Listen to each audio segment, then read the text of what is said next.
Hello. Hello, hello.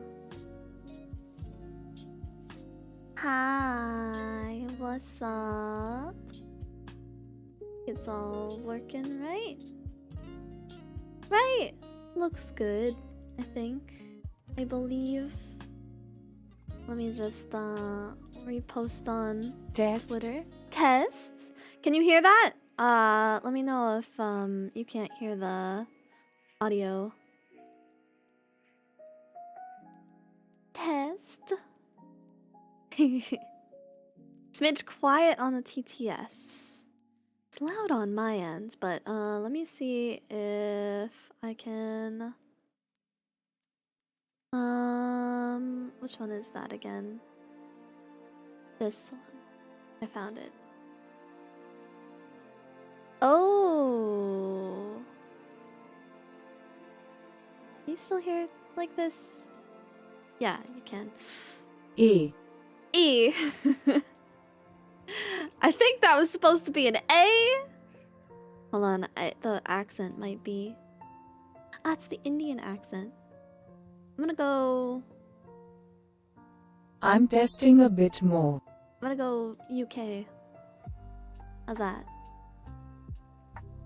Hello! What's up? Let me know if you can hear it. Let me know if it's too quiet or anything. Merry Crimbus. Volume is good. Good, good, good, good. Nice. Kozii, I spilled my coochie milk and I am absolutely drenched. Please help me. That's a little bit loud on my end. Hold on. Unlink that. Okay. There we go. Why are you doing the coochie milk thing again? God damn it. Yeah, now it's all smidge loud. Yeah. I turned it down. Might be okay now. Might be good.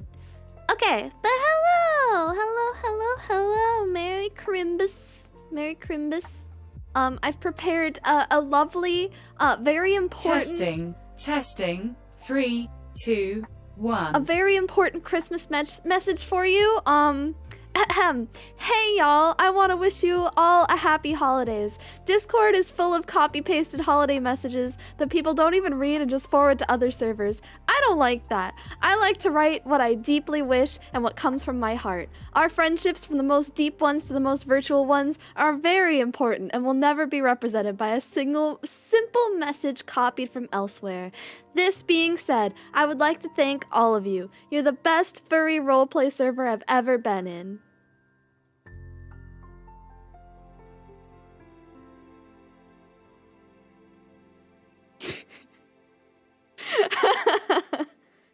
I didn't know we were a furry RP server. Is there a secret channel I'm not allowed in? I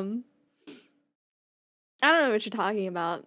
I was just reading a beautiful Christmas message. Still in her alpaca phase, confirmed. What do you mean? I've always been an alpaca. What are you talking about? See, best furry roleplay server. I am an alpaca, so we're doing furry RP. Why do people say Crimbus? I think I wouldn't say that it's hip kids lingo. I think that's millennial lingo. It's like saying heckin' doggo and big boofer and stuff like that.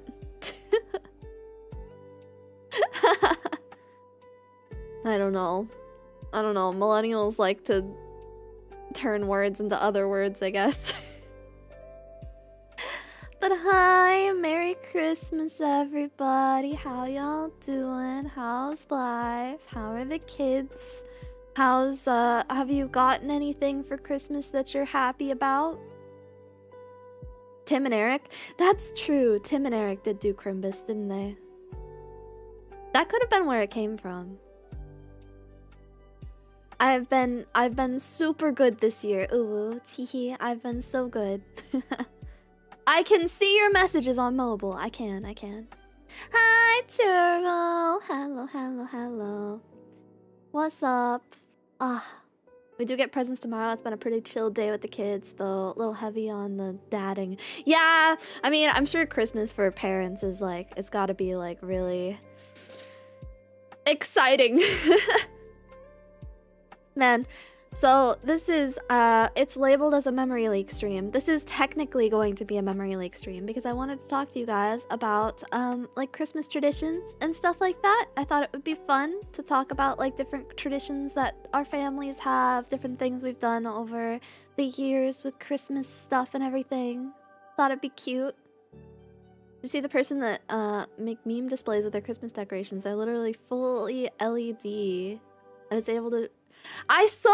Okay, so I've seen those a lot. I actually remember when those first started happening, and people literally would make radio stations that you would, like, you would pull up to their house, and they would have, like, a radio going, and as long as you were within range of their house, you could turn on the radio to a specific station, and it would play whatever Christmas music they had or whatever ads or memes or stuff they had in your car. So you could sit there and you could watch the display with like the radio going and it would match the radio.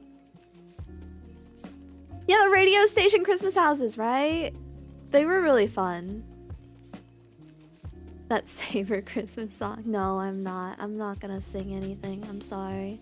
I did see the toilet grenade one though. Toilet grenade's pretty good.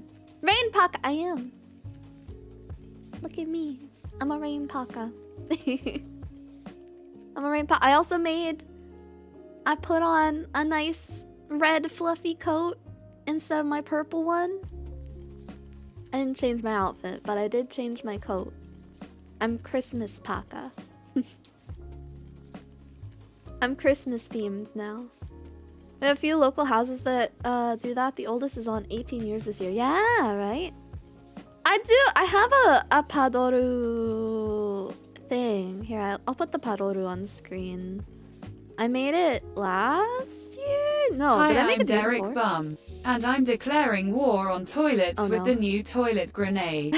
Just pull the pin, pop it in the bowl, and let toilet grenade do the rest. Bang. And the lime scale's gone. Yeah, I heard that one. I did hear that one. Here, we'll put the padoru on TTS Chat Paka's head. TTS Chat Paka isn't bouncy today, unfortunately, because I didn't make a new GIF for TTS Paka to bounce properly, but at least you get a padoru. God, I did see the toilet grenade one. It's really good. I remember way back in 2001 when the first synchronized light show on the internet was a grainy video of a house set to Trans-Siberia Orchestra. Yeah, There was this place that used to be where, used to be close to where I lived, that was in this really, like, wealthy part of town. It was this giant mansion, right? And you could go to this mansion.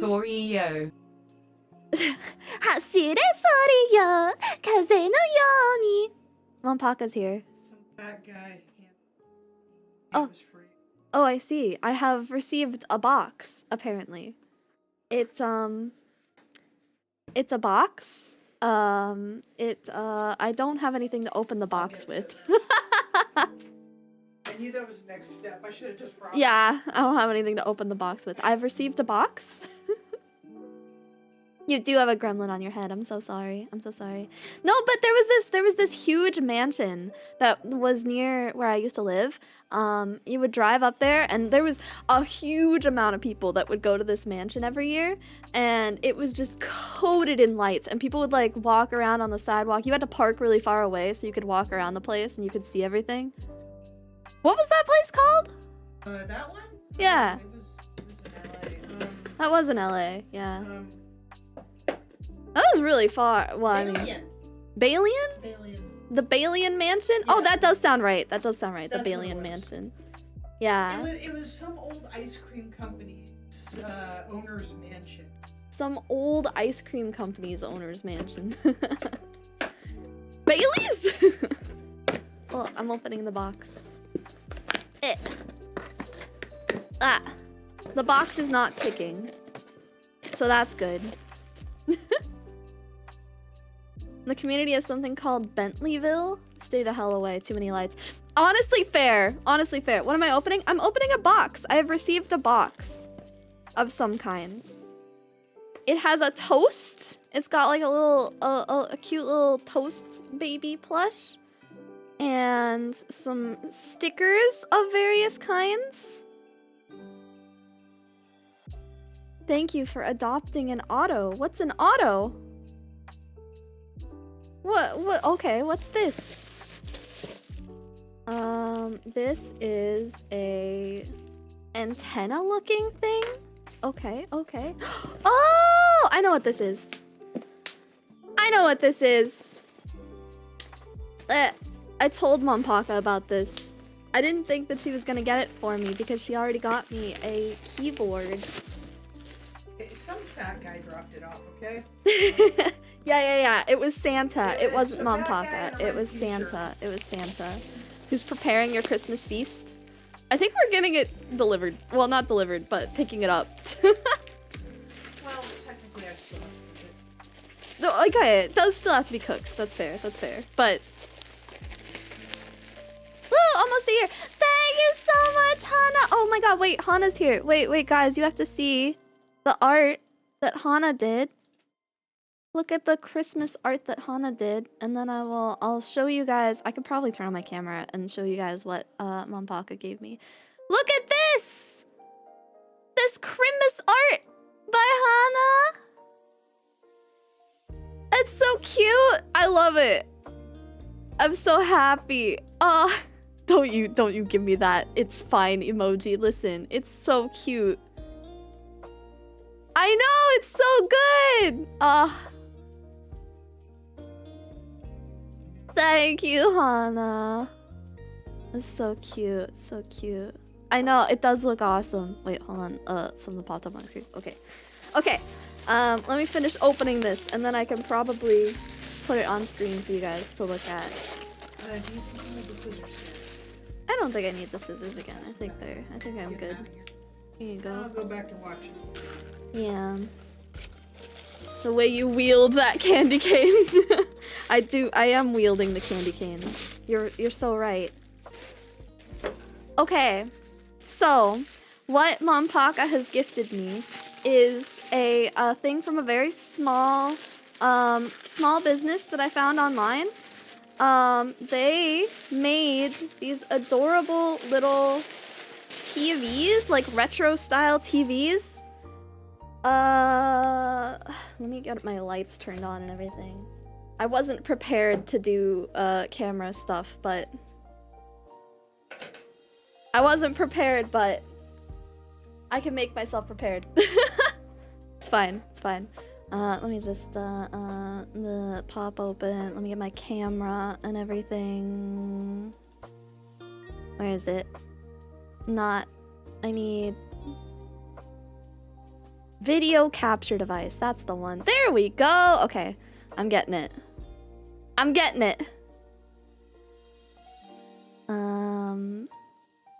All right. So I'll put this in the corner, I suppose. Like so.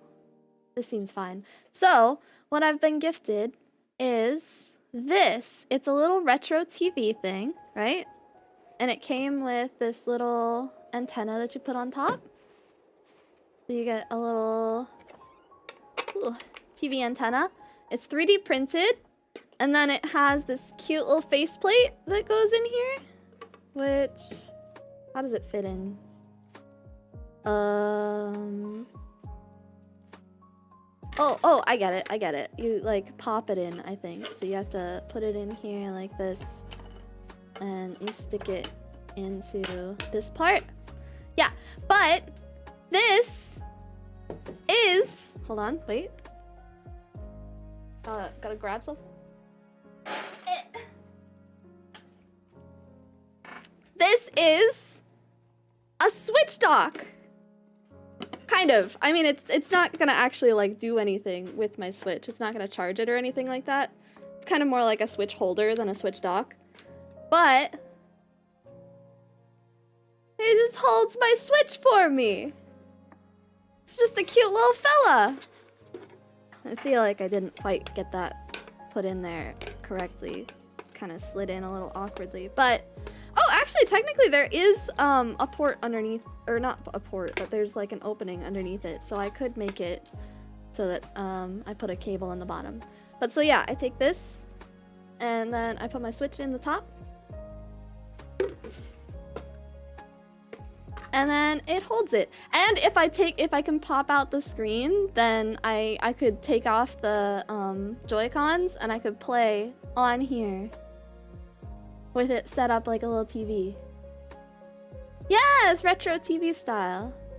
Just in case you need a Wonka chocolate. I was also gifted a handmade candy cane. Also, look at my nails right now, guys. They're so long.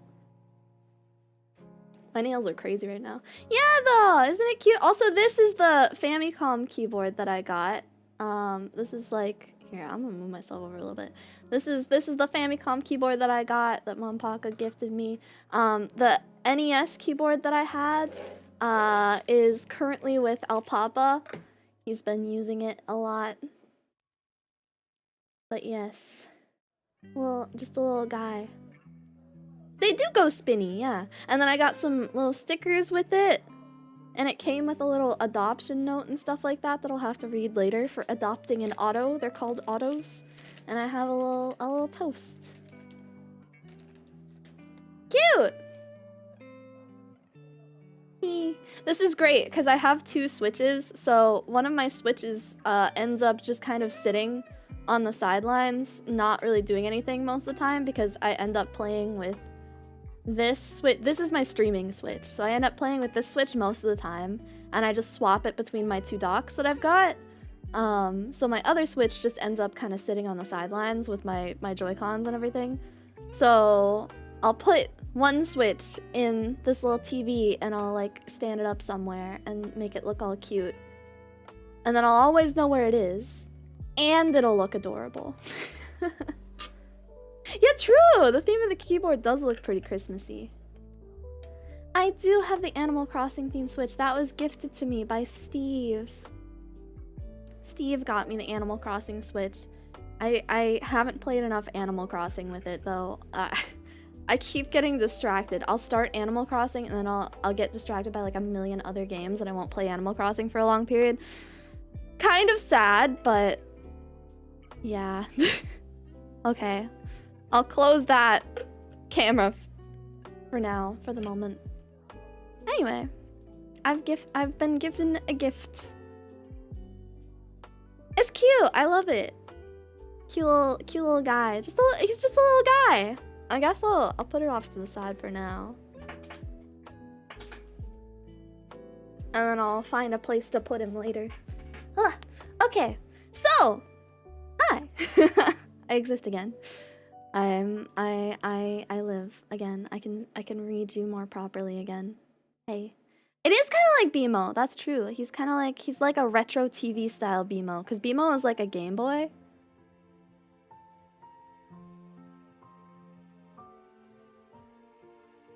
Beautiful gift. Yeah.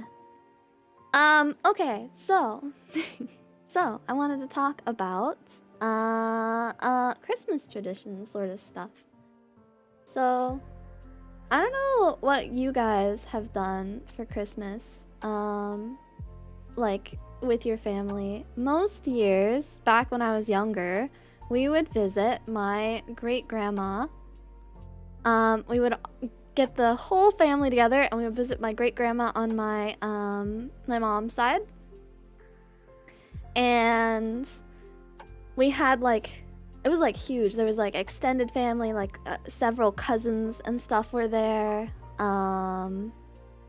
We would all show up and we would actually sing Christmas carols as a family. We had the Christmas carols. My part of the family had the Christmas carols stored basically in like a piano bench that we had in our house. So we would grab all of the Christmas carol lyric things and we would bring them with us. And we would pass them out to the whole family. And we had to sing Christmas carols before we opened presents. Like, we were forced. I still remember some of them.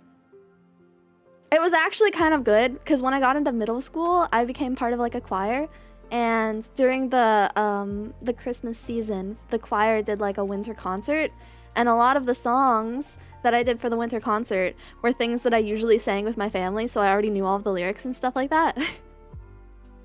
I still remember a lot of them. Not all of them, though. It's been a long time, unfortunately, since we did that kind of thing. But, like, up on a housetop, reindeer paws. That song, I know that one really well. I loved that one. We had, like, I think it was my choir. We made this little dance to go with it, where we'd actually, like, put our hands above our head whenever we were, like, up on a housetop. And then we would put our hands out in front of us when we went reindeer paws. Out jumps good old Sandy Claus down through a chimney with lots of toys, all for the little ones' Christmas joys. Ho ho ho, who would know?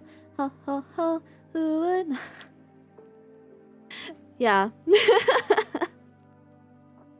So yeah, we would all sing carols together. We'd go to the family house for my great grandma, and we'd all we would kind of like do a dinner first. Usually the dinner had like tasty ham.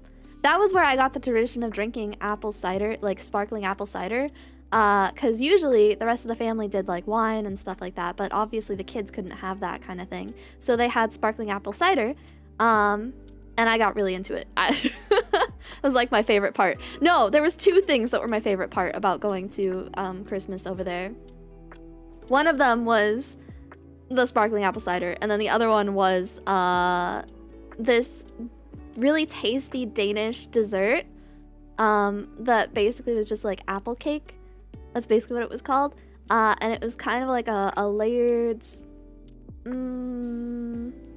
It wasn't an actual cake, but it was like a layered sort of thing in a bowl that had like Cool Whip in it and apple and stuff like that. Did the TTS break? It did break. Sorry, I'll fix it. I never finished posting that I was streaming on Twitter. Wait, here. Live now. Woo! Okay. Fix the TTS. Okay. Now it should be fixed. Now it should work again. No, it didn't block anything. So I have like an older version of Chaos. I can't say able Kage. Hokage? I can't say it in Danish. Fun fact about the carol sheets, those went back to when I was a kid. I had to redo some of them years later, and I jammed in a Weird Al Christmas song, which confused my grandparents. Fantastic. Love that. We don't really do anything special for Christmas anymore. Yeah, I feel like a lot of Christmas traditions have kind of evaporated a little bit in recent years. Able cake. Able cake? Able cake. Able cake. Kig. She's trying to help me. Yeah, it's basically just me and my parents hanging out now. Well, I mean, a lot of the stuff that was stuff that we did with extended family kind of ended when some of the older generation people unfortunately passed away. So, like the tradition of going to my great grandma's house, we tried to continue it. We did it one more time, I think, after she passed away, maybe twice. And we went to my, I think it was my great aunt's house or something like that. And we tried to do things there, but like it was kind of weird. My great aunt was like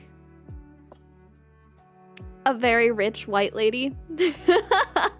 So I would go to their house and it would be a really strange experience because she'd be like, so what have you thought about for your profession and stuff like that. The one time she was ever interested in anything that I said about it was when I was like, oh, I might get into doing some interior design work someday or something like that, because I was really into The Sims at the time or something. That was the only time she was ever interested. I brought my my now ex-boyfriend over there for one Christmas, and I think that was the last time that we went to see them during Christmas time. Because she was pretty racist. She was like, I mean, he's like a part Guatemalan, part Mexican mixed family, right? He's from that sort of family. So his mom is Guatemalan, his dad, I believe, is Mexican. So he lived with his mom, and his mom, she was like, so what does your mom do for work or something like that? And his mom was a like a home cleaner, sort of like not live-in, but like a consistent maid for like a pretty wealthy house up in the hills at the time. And I remember he basically said that, and she was like, yeah, that makes sense, or something like that. And it was like, what the hell? What do you mean? Anyway, yeah, so we stopped visiting the extended family after a while.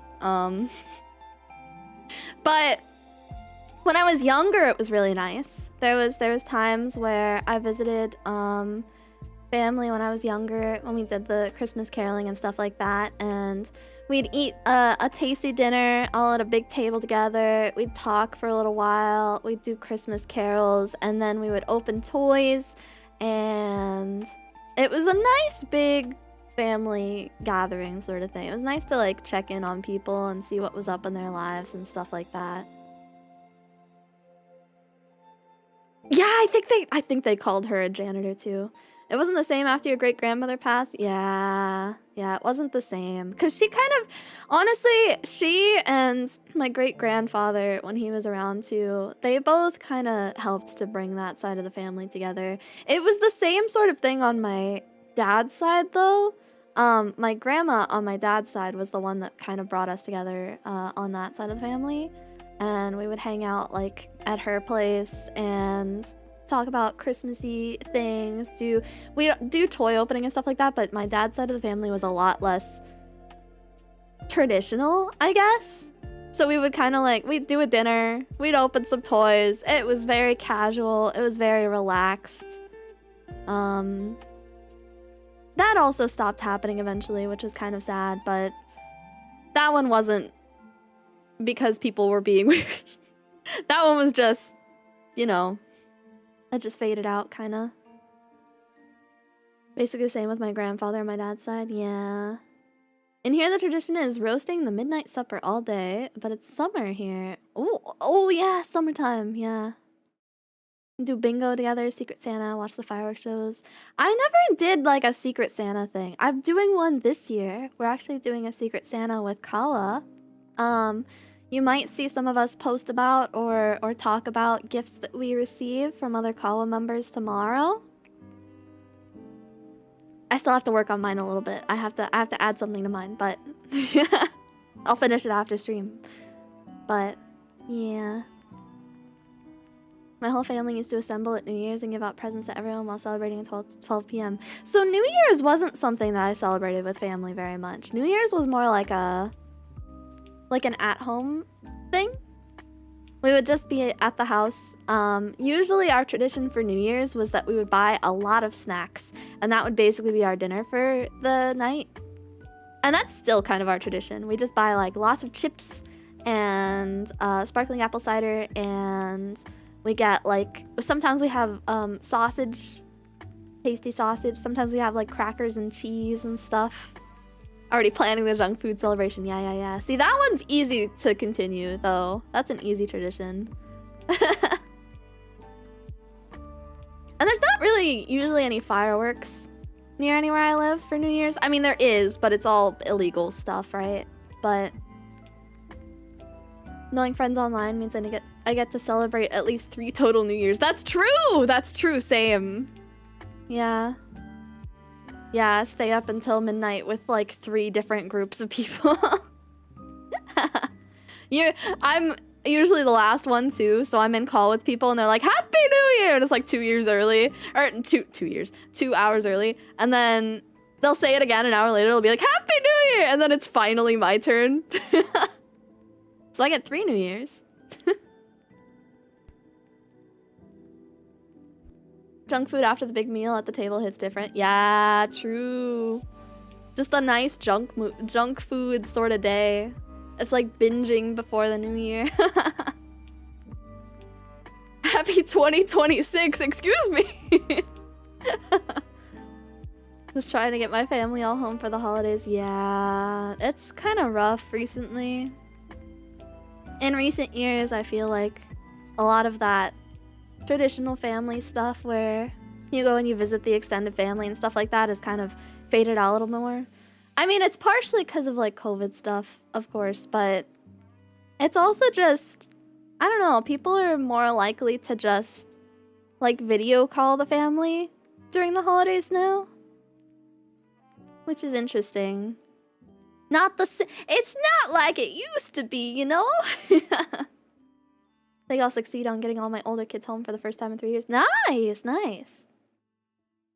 Heck yeah. I blame you, COVID. It's all your fault, COVID. I feel like it's partially the fault of the internet. Because it's so much more convenient to just like call up the family because you don't have to spend any money trying to get anywhere. You don't have to like drive for however many hours or whatever. You don't have to cancel any plans with anybody. You can just like call up and be like, hey, happy holidays. Yeah. We don't walk through the snow uphill both ways to visit family anymore. I can't video call a delicious dinner into my mouth though. That's true. That's true. Favorite snack?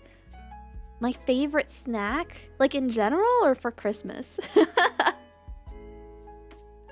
My favorite snack in general is cream puffs. Does that count as a snack? I guess if you're counting, I mean, I'm talking about like the little mini cream puffs that you can get. You could get like this box of mini cream puffs that are like pre-frozen and then you like wait for them to thaw a little bit and then they puff back up into a full cream puff.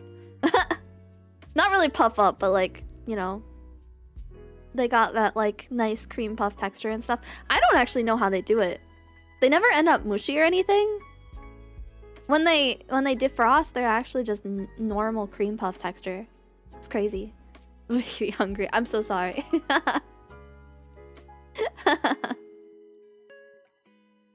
Delicious dinners are pretty good though, yeah. I do miss doing like a huge dinner sort of thing. Is a charcuterie board just girl dinner? Yes. Yes. I keep saying that to people. Like my best friend did like a fancy charcuterie date or something like that with his girlfriend. And I was like, so you're just having fancy girl dinner, huh? And he was like, well, yeah, I guess. It's just girl dinner. Swedish fish? Oh, you know what? One thing that I always looked forward to around the holidays was we would get these Danish butter cookies from my great-grandma. That was where I got my taste for Danish butter cookies at first. When I got them, they were like, it was only a one-time-a-year thing because like the rest of my family didn't really know where to get them or like anything like that. I mean, at the time, right? Things like Amazon didn't really exist. You couldn't like just go Google Danish butter cookies on Amazon and then pop that into your cart and get them delivered immediately. So we didn't really know where to get them or anything. Or if we did know where to get them, it was kind of far out of our way to get them. So I would always have to wait until the holidays to get my Danish butter cookies. And we would only eat them at her house and then we could leave. I snacked on those things like crazy though. I knew where to get them, it was just out of the way. Yeah, that's fair, that's fair. I always really liked the chocolate coated ones too. Because she got like the Danish butter cookie sort of multi-pack that had a bunch of different flavors. Thank God for Amazon's one-day delivery and emergency. I know, right? Hi Triton, what's up? How you doing? So yeah. But yeah, we always used to do carols, and then we would, we always had to do the carols first. It was like the way that they convinced the kids to do the carols. They were like, you have to do your Christmas carols before we do toy opening. And then, like, if we weren't very enthusiastic about it, they were like, no, you gotta sing the songs before we open the toys. I was like, no, please, why? Why are you doing this to me? I always thought it was super cringe when I was younger. Actually, no, I really liked it at first. And then I started to get older and, like, got into, like, middle school and stuff like that. And then I started to think it was cringe. So I liked it when I was, like, really young. There's a picture of me as a young babu around Christmas time with, like, I've got, like, this toy guitar and I've got, like, this look on my face. I'm just like, I'm so happy looking and I look so doofy. I'm, like, practically doing, like, a little lip bite as I'm trying to pretend to play the guitar. It's great when you're tiny, it's cringe when you're a teen, and then you miss it when you're old like me. Yeah. Oh, and then there's another picture from me when I was younger with my great grandma. Basically, like, laying on the floor. She was laying on the floor and we were playing with these cute little like miniature animal figurines, like a little zoo set. And it was just her and me playing with, like, these little animals. I remember that Christmas, actually. Weirdly enough, that was, like, one of the better ones, so it was very memorable. Fast forward to my late 30s and early 40s when I lived near my dad and his current family. Big Xmas dinners. Ah, yeah. When you live close to people. Mom and I would just make Xmas dinner for us. The rest of the family lived several states away. We didn't visit each other due to money. Dad was long gone for our lives then. It's interesting how times change. Christmas traditions and stuff like that, huh? It's interesting. I think my best Christmas was when I was a tiny kiddo when my mom got me like 50 of those tiny Neopet plushies. Oh my god! Okay, the Neopet stuff. Okay, so... Sorry, I just remembered. So I got really into Neopets. I think I started getting into Neopets when I was like 8 years old. Or something like that. Maybe like 8 years old, something. I think it was 8. Anyways, so I got into Neopets, and I got really, really into Neopets, to the point where, like, I was asking my mom to take me to, like, Limited 2 to get Neopets plushies and stuff like that all the time. And one year, Mom Paka knew that I was really, really into Neopets. So what she did was she went and she got a bunch of Neopets plushies, and she put the Neopets plushies all around the Christmas tree, and then she had, like, a little note that she set up that was from Santa. And it was like, hey, I got you these Neopets plushies and I worked alongside your mom to get you a bunch of Neo points. And she gave me like 150k or something like that on Neopets, which was like a lot for me as a little kid that didn't know how to make money on Neopets. She worked to play a bunch of the Flash games through the month to try and get me the Neo points. And then she sent them all to me. What's Christmas traditions now? I don't think I have any newer traditions. It's been a long time since I've had some real, like, Christmas traditions stuff, I think. The traditions used to be on... around Christmas, like maybe like a month beforehand or something, or like right at the start of December, I would go and I would decorate the miniature Christmas tree with my grandma, and I got really good at it. I got really good at figuring out the best position for like Christmas lights and the different balls and stuff like that. I got really good at it. Actually, I remember when that year that I was like doing Christmas with my ex, I helped his mom decorate their Christmas tree, and she was like, oh my god, you're like really good at this. Oh my god, you know exactly where to put it. It looks beautiful. So yeah, I was really good at decorating Christmas trees. So I decorated the Christmas tree with my grandma every year, and then we would go and we'd wrap a bunch of presents and we would stick the presents all under the tree. And those would stay there until around Christmas Eve. Christmas Eve or like the day before, I think. No, not the day before. Christmas Eve specifically, because my dad's birthday is the day before Christmas Eve.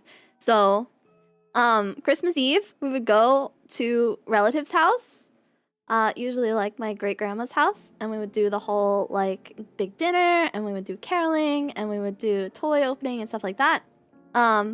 Sometimes we would see other family on Christmas Eve too. We would go see my dad's family potentially.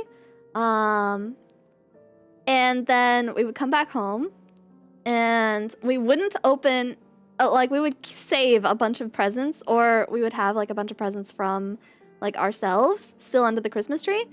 And we wouldn't touch those. And Christmas Day was the day that was for the family. So we would stay home and we would all come out in the morning and we would do a big Christmas Day present opening in front of the Christmas tree.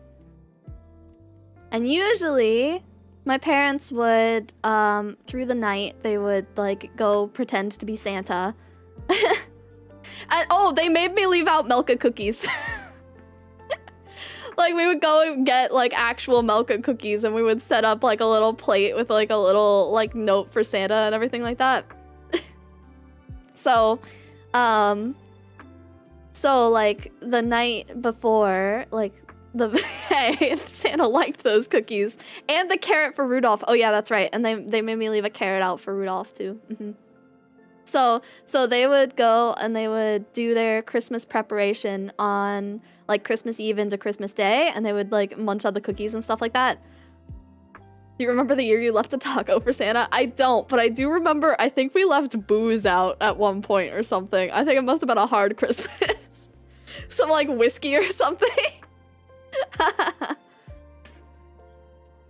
My dad was lactose intolerant, and that's how I found out that he's the Santa behind everything. Oh no. Did Santa like the taco? Please inform me, Mom Paka.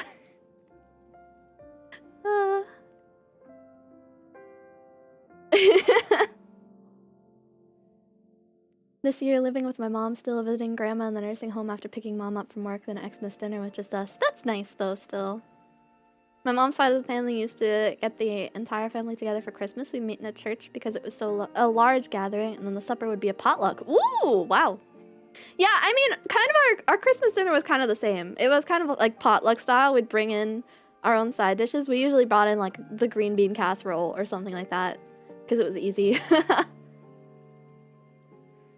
And then we left like the ham making up to my aunt and my great aunt and my great grandma.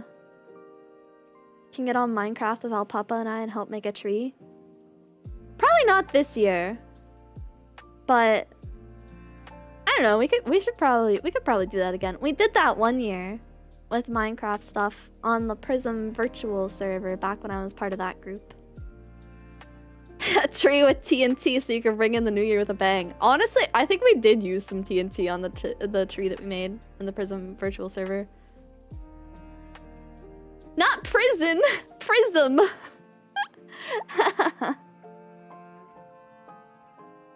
Santa wanted a nice warm cup of joy. Did indeed like the cold Taco Bell taco. Nice. Think leaving a thermos with hot mulled cider would have been peak for Santa? That's true. That's true. That probably would have been good. I think I did leave out some cider for Santa once. I don't remember. But... so yeah, so we did that sort of stuff. A friend said they left out celery, carrots, and broccoli because their mom said Santa was on a diet. I've never thought about it for the passive-aggressive act it was. Oh god, wait, was the dad Santa? Oh no. I think my parents shared the Santa treats.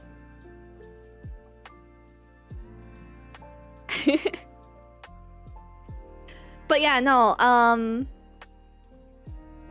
remember one Christmas I got a bike. That was probably top tier Christmas. I think it was a trike. Well, no, I think it was a bike that had training wheels on it. Yeah. It was like a purple and pink one that had like these little like ribbons things that came out from the side of the handlebars. It was like the bikes that you see in Christmas movies. My top presents as a kid were Lego sets. Oh, I did do Lego sets too. I was really into Legos. I was into Legos and the bigger version, which I don't even remember what those were called, but I actually liked the bigger version more than the Lego sets because I felt like the Lego sets were it took too long to build things. Duplos? Maybe, yeah, that seems right. But it took too long to build things with the big, without the big ones. So I liked the big ones better. But yeah, so Christmas Day was always for just us. It was always like, okay, well, we already did the big thing with the family. So now we're all just gonna get together and we're just gonna like hang out and do our own Christmas thing. So we would do like toy opening in the morning and then through the day we would just like relax, just chill out, hang out, clean up the remaining wrapping paper stuff, enjoy our various presents. I know most of the time, because I was like big into games and stuff like that, I would get like games as Christmas presents. Like I got a Game Boy Advance SP one year, so I think I kind of just spent the rest of Christmas Day playing Pokemon Ruby.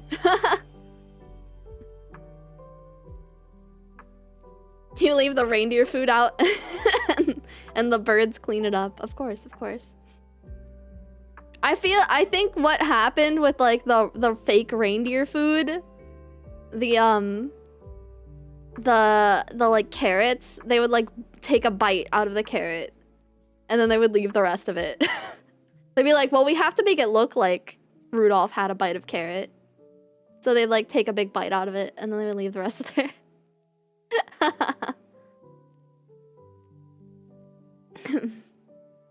Oh, that was totally Rudolph. Yep. Yeah. Sounds like Rudolph. Rudolph behavior.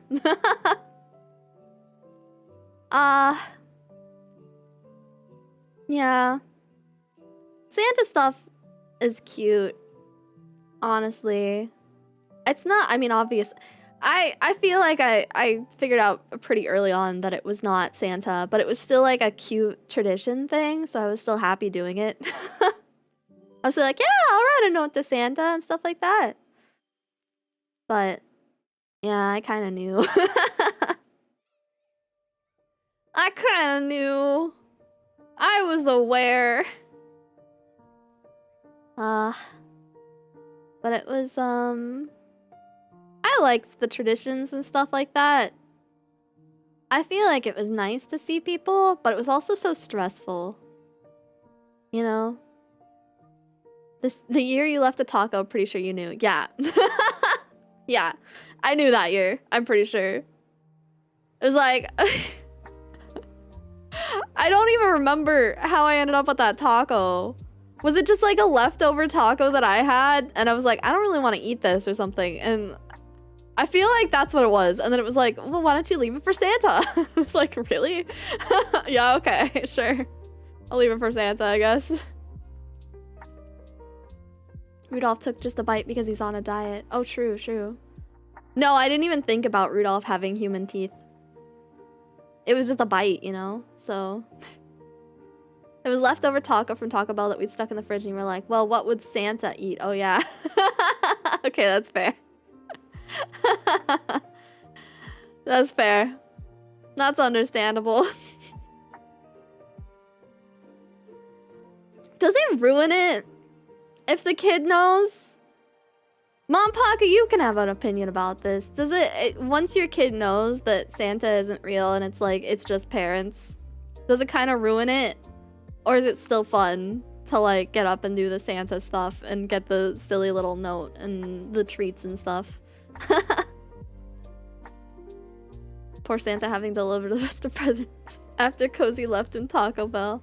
I mean, it was just a taco. If Santa's got gut problems for one taco, I think Santa should probably see a doctor. It's not like I left him a bean and cheese burrito, okay? Oh, I also really liked the, you guys know the like Santa watch sort of things that they do? Like every year they've got this little Santa watch sort of thing. And it'll go over different parts of the US or I think it even went worldwide at one point. I think they were doing like a worldwide Santa watch thing. The No Rad Santa tracker. Yeah! You mentioned that earlier? Oh, heck. I'm missing comments. Oh, yeah. You did mention it. I see. Yeah. Yeah, I loved the Santa tracker. I thought it was fun. It was interesting because I think I knew Santa wasn't real before other kids, but I also knew that I shouldn't tell other kids because if other kids knew, then they might be sad. So I would try and like, I was like part of the crew that was trying to keep the lie going with other kids. So I'd be like, oh my God, did you guys see the Santa tracker? Did you? But I mean, it was nice seeing other people excited too. So it was like, it was cute. It was cute. The No Rad Santa tracker. Oh, man. Oh! I just remembered. When I was in high school, we moved to an area which, it was like a college sort of town. So, it was kind of like small time vibes, but the police department and the fire department were really, they were really, really involved with the community. Like, it had a huge community vibe to it. It felt very, connected in a lot of ways.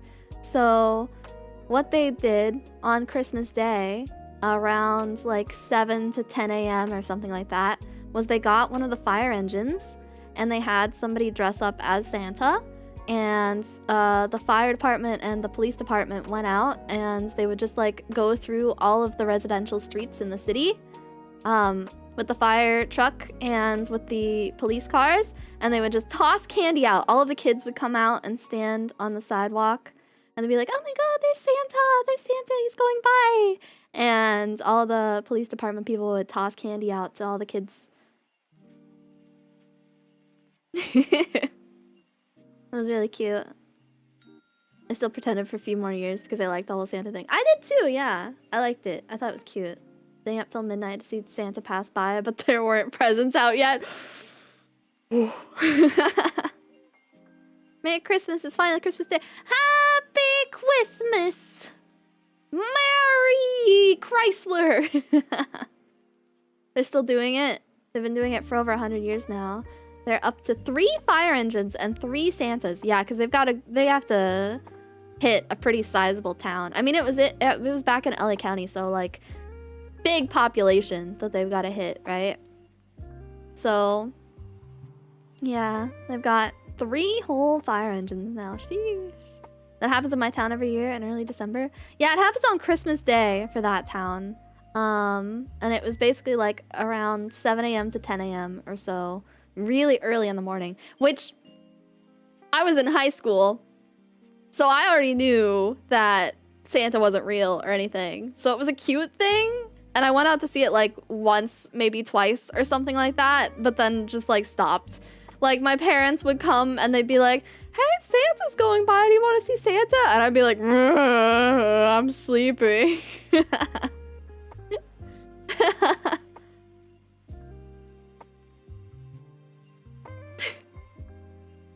My fiance is too honest. She doesn't want to lie about Santa. Aww. That's fair. That's understandable. I feel like, so I liked the Santa tradition, right? But I've thought about that before too. And I feel like it's because of the, like, you know, potential autism, but I also wouldn't know how or if I could lie about Santa. Because I'd be like, oh, it's not real, and I know it's not real, and if I say that it's real, are they gonna remember it? If they remember it, like, I'm sorry, are they gonna be mad at me? It's a lie, I can't tell a lie. I loved it. I put on a hat and wandered out in my pajamas to go see Santa go by every year. Thought it was wonderful. Yeah. Are you mad at me? I'm not. It's not like, I know that it's not like a thing that I think most kids would ever be upset about, but it's just how I think. Like I said, I think it's like an autism thing, because it's like lying. But yeah, like I like it. If somebody else lied about it, then I could probably go along with it. But if I was the one that was orchestrating the whole thing, I don't know if I could do it. It's rough. Just giving an example. It's fun. It is fun. It is. Yeah. If other people lied about it, I could probably keep up the facade. If it was like a group effort, maybe I'd be okay. But yeah. Man. My autism thing focused more on realizing that, oh, this is a good lie because I'm happy and my family is happy. That's true. That's fair. That's fair. Yeah, no, I was never mad about it. It's not that I was ever mad about it. I just don't think that I could orchestrate it myself, because I'd be worried about, I would kind of be worried about fucking it up. I would also be worried about like, cause like lying's hard. So I'd be worried about fucking it up. I'd be worried about making it into something that could be easily seen through. Like I wouldn't be secretive enough about it. I could join in, but I don't think I could do it. It's fine. It's fine. Lying to children is easy. No, I can't. I have to be honest to the children. Poor children. Just say it's because Santa is magic. It's hard. Santa is real. But One Piece is real. Maybe I could do that. Maybe I could I'll just say that Santa. Oh my god. Do you think there's any parents that are doing that? That are like, that make it anime? That are like, oh my god, don't worry, little Timmy. Don't worry, little Timmy. Santa has the One Piece, and he's gonna. It's easy when kids are tiny because the little ones don't notice the shopping bag in the corner that holds their toys. True, they're not very aware. Well, I don't know if that's true. They are aware, but they're not aware of things that don't interest them. So if it doesn't look interesting, then it's fine. So if it just looks like a shopping bag, and it's like, oh, that's trash, or like something like that. Or, oh, that's just craft supplies or something. Took me a while to realize the song I Saw Mommy Kissing Santa wasn't Mom actually kissing Santa. I know, right? Same. I feel like when I was a kid, I was like, was Mom cheating? Not like my mom, but like the mom in the song. I was like, what do you mean you saw Mom kissing Santa Claus? Mom can't kiss Santa Claus. That's illegal. She can't do that. What about Dad? Where's the dad? 2 balls of yarn on top of a bag saved Christmas many years. Oh, I could see that. Yeah. We had a lot of bags of yarn in the house. So if there were 2 balls of yarn on top of it, I definitely wouldn't have looked at it. Where's Dad kissing Santa? I know, right? Oh, Grandma. Oh, man. Grandma got run over by a reindeer. Poor Grandma. Yeah, I thought it was about infidelity. Yeah. I was sitting there as a kid like, Mom can't kiss Santa. That's illegal. You can't do that. That mom's a bad mom.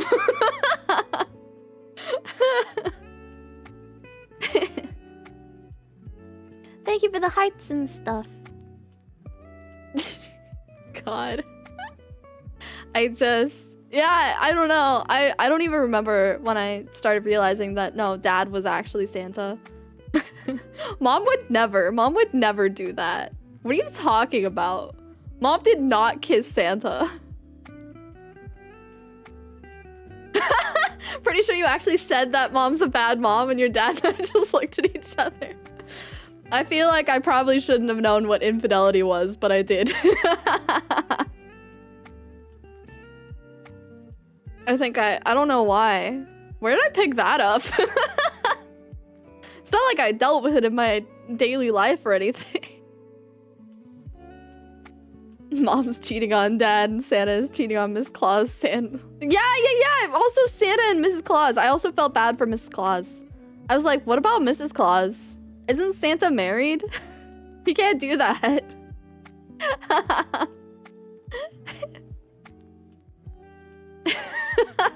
Where did I pick this up? Man. Kids say the darndest things. The story runs deep. What was Santa doing? Why would he be like this? Santa, why?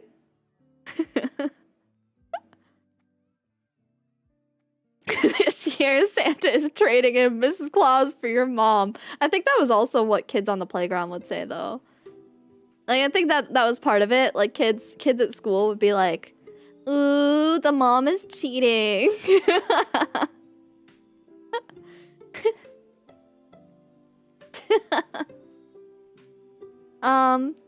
I did want to mention, just for anyone who might be interested in it, I know some people asked me last year about it. I've got my throne wish list, right? Technically, last year I went through and I put in like a whole bunch of presents that people could get me if they wanted to get me Christmas presents.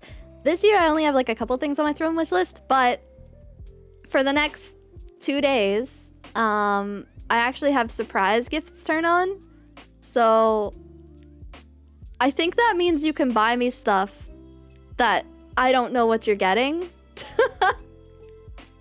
So if you wanted to, technically you can do that. I don't know how it works, but I did turn it on, so that's a thing.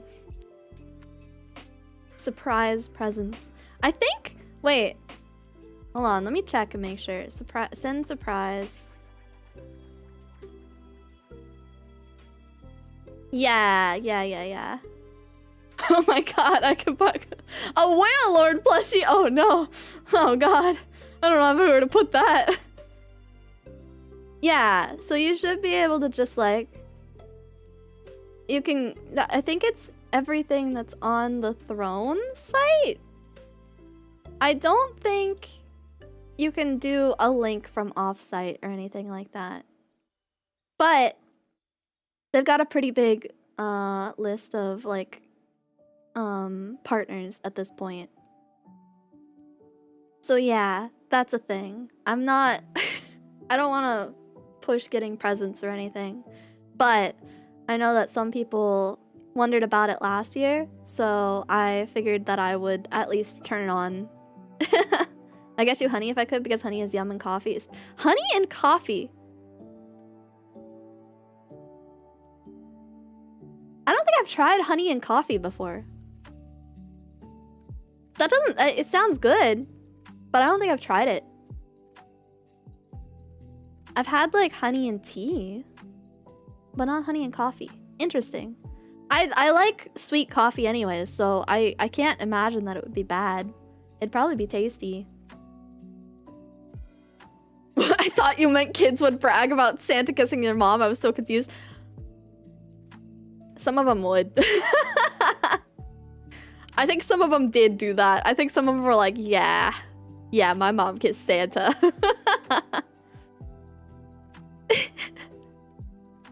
I wish I had the amount of expendable income to send you the giant Lapras plushie. It's so stupid.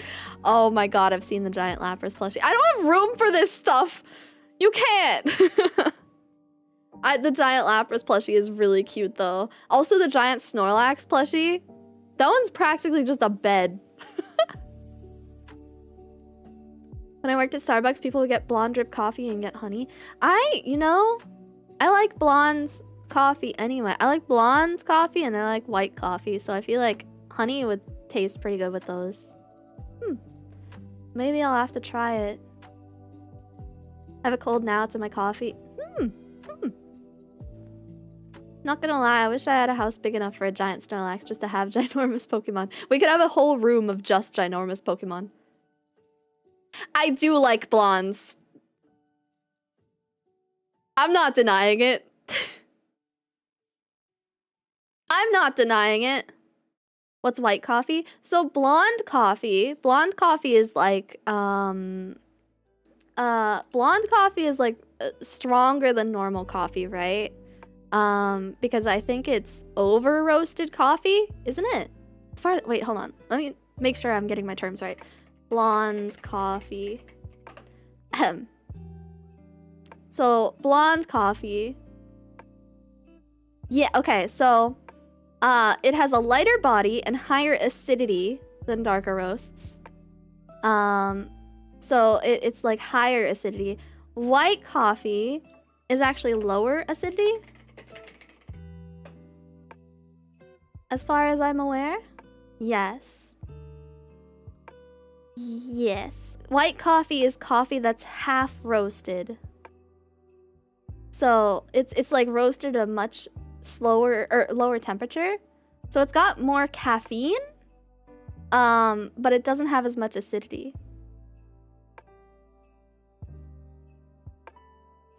It does have more caffeine though. Yeah, it's usually sweetened too, yeah. So I like white coffee specifically because of the acidity stuff. Because my body hates coffee acidity. I have issues with coffee acidity sometimes.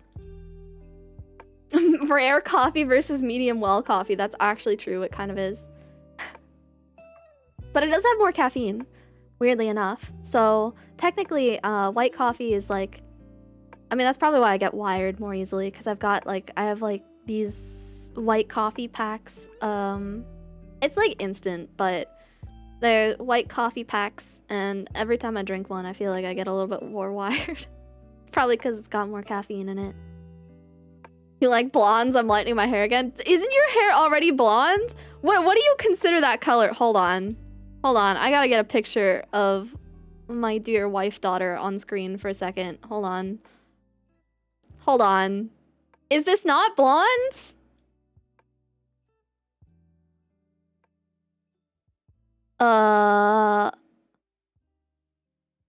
I can grab picture with the picture that I had for Hana's art. Is this not a blonde?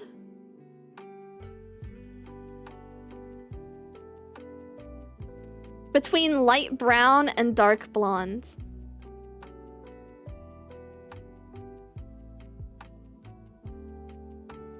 I guess it's kind of like a mousy. Was that what it's called? Mouse blonders or mouse brown or something?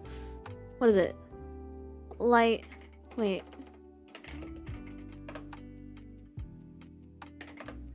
Mousy brown hair. Where did I pick up that term? Mousy brown hair. I guess it's lighter than that color though.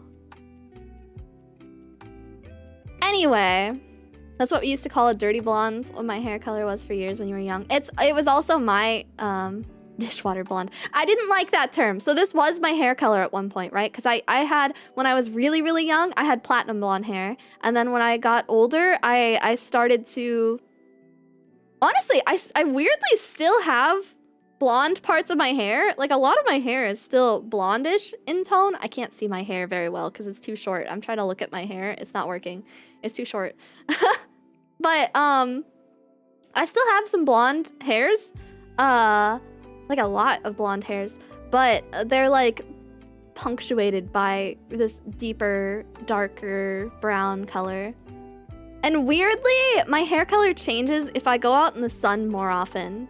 If I go out in the sun more often, I get more blondes in my hair. But if I stay inside too much, then I get more dark color in my hair. And then I've got like this red tinge to it almost. So like in lighting, it gets like a little bit reddish colored. Interesting. It's not highlight. It's all natural. I don't like color my hair or anything. But yeah, Dirty Blonde. I liked Dirty Blonde. I didn't like Dishwater Blonde, but I got called both of them when I was young. The older we get, the darker our hair gets too. Sorry about genetics, Kozi. I disagree. I remember grandma's hair lightening. It turns white eventually. I'm gonna be one of those people with like the I'm gonna get that silver hair. Have a lot of blonde hairs. Yeah. I've got a lot of blonde hairs. And then I have a couple of like reddish tinged hairs. And then dishwater. Don't call it dishwater blonde. It's a terrible name. I hate that. Yeah, it gets darker and then suddenly silver. My hair will probably stay blonde until it goes gray. Yeah, I don't know. My genetics were weird on it, I guess. I have like a full transitionary period because I was literally like full on platinum blonde when I was younger. And I've never colored my hair. I have thought about it. I've thought about going like a chestnut kind of red brown tone on my hair before. But yeah. So I was platinum blonde and then it started getting a little bit darker and it got some like reddish tinge to it and I almost became like strawberry blonde for a little bit and then it started going that like dirty blonde, darker blonde color. And then transitioning into more of like a brownish tinge. Sagiki, hi, Merry Christmas, hello. I saw you singing in the concert yesterday. Good job. I'm so proud. I'm so proud. You were so cute. Precious. Never heard of dishwater blonde before now. It sounds kind of gross. Yeah, it was supposed to be gross. I don't know why people called it that. It's so rude. Yeah, Merry Christmas. Yeah. The concert was great. So happy. That concert was full of so many people that I knew. Honey was in it too. Not our Honey, but like angelic Honey. Honey with 2 N's. Yeah. I'm so happy. Yeah, Honey. It's so cute. It was a good concert. Everyone like seemed like they worked really hard too. With like the dancing and stuff like that. So cute.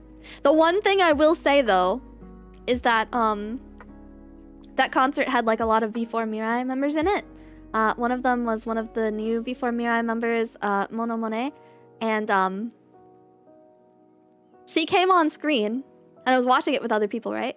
She came on screen and she was doing her like dance stuff and we couldn't focus on her because we were too busy staring at her feet. Because she had like these roller skates on, but the roller skates had like 2 wheels in front and 1 wheel in back and the entire call was just filled with people going, they can't work like that. No, what are those? And we couldn't focus on her singing and we couldn't focus on anything else. We were just staring at her feet. What are those? Poor Mono. She sounded pretty. I had to rewatch it. No, that was a different concert stream, actually, Frank. So there was 2 concerts that happened yesterday. They were happening at the same time, pretty much. One of them was Obake Pam's 169 VTuber concert, which I want to be in one of Obake Pam's Christmas concerts at some point, maybe next year. I didn't sign up for it because I keep getting too nervous to sign up for singing things. But so Obake Pam's concert had like 169 different people in it. And they were all singing different like Christmas carol-y sort of songs together, and that was all done in live 2D. The one that Sagiki was in, along with Angelic Honey and the V4 Mirai girls, and also a couple of Idol Ian girls, that was a concert that was hosted by Oshi Live on VStream. And that was like a full 3D concert.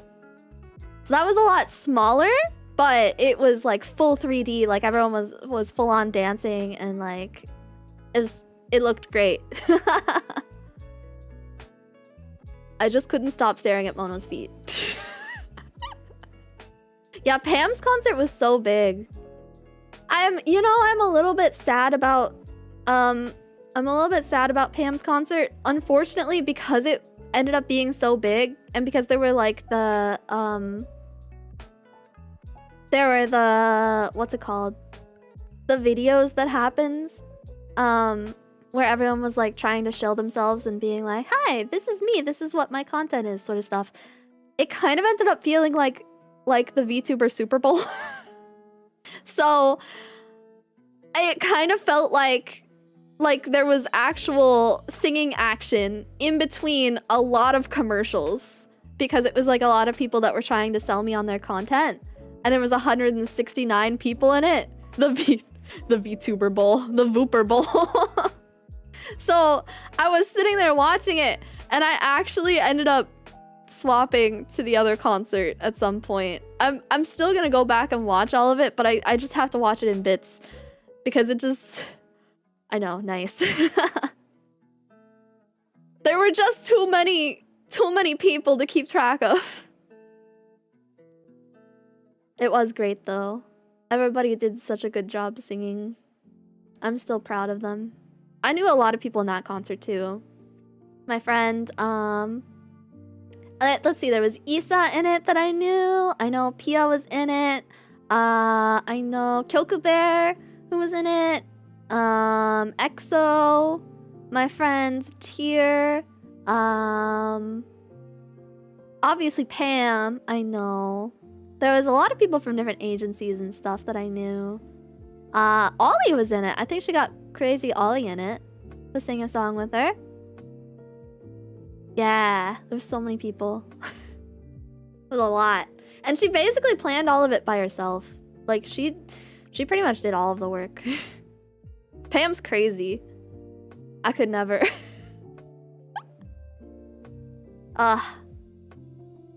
I kind of got off topic from tradition stuff, but that's fine. Just talking about Christmas things is nice too. I know, right? So impressive. It's so great. I'm happy that there are people in the community that are willing to do that kind of stuff, like the small VTuber awards, like the VTuber Christmas concert, stuff like that. It's such a big undertaking, and usually it's only done by like one person. So I can only like respect the amount of work that gets put into it. VTuber concerts can be a new Crimbus tradition. True! Maybe I should like maybe I should do like a Christmas watch along for concerts or something that pop up for VTubers. My new Christmas tradition, hanging out with my chat and watching VTuber concerts. I don't know what kind of traditions I would want now. I feel like most traditions were based around like going places before, but I don't really go anywhere. I don't touch grass. But I mean, not that. I don't know. Going places like that was something that was easier to do at the time. It was still kind of rough because like it still cost quite a bit to go places, but it wasn't like it's way more expensive now, especially now that I live so far away from most family members. Sometimes we get my uncle coming by for Christmas, but that's because he basically travels. He lives in like a motorhome, so we see him every once in a while for Christmas time, but it's not like fake alpaca. I'll fight you.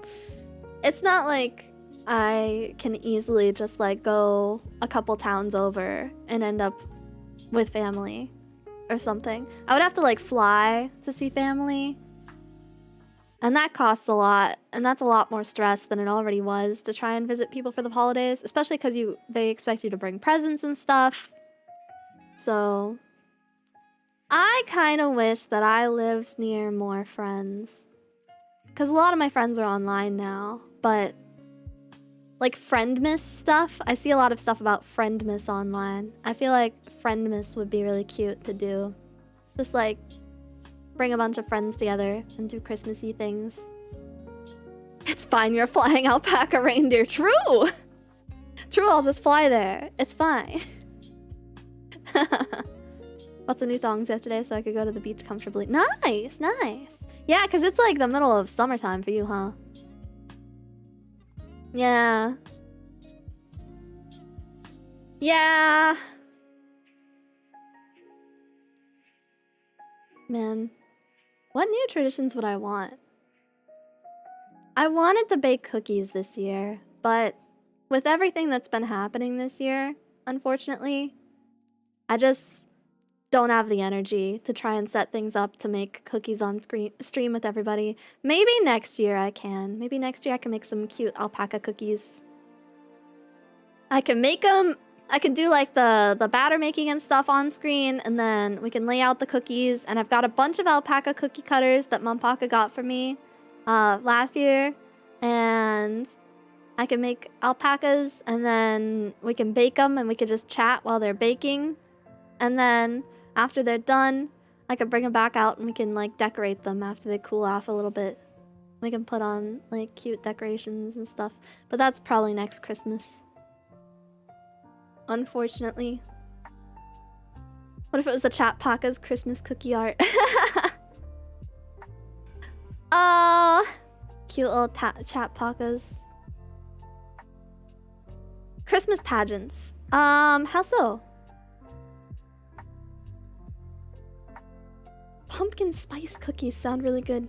Also, Merry Christmas, David! Merry Christmas. Merry Christmas to everybody. I hope you're having good holidays. I hope everything is going well for you.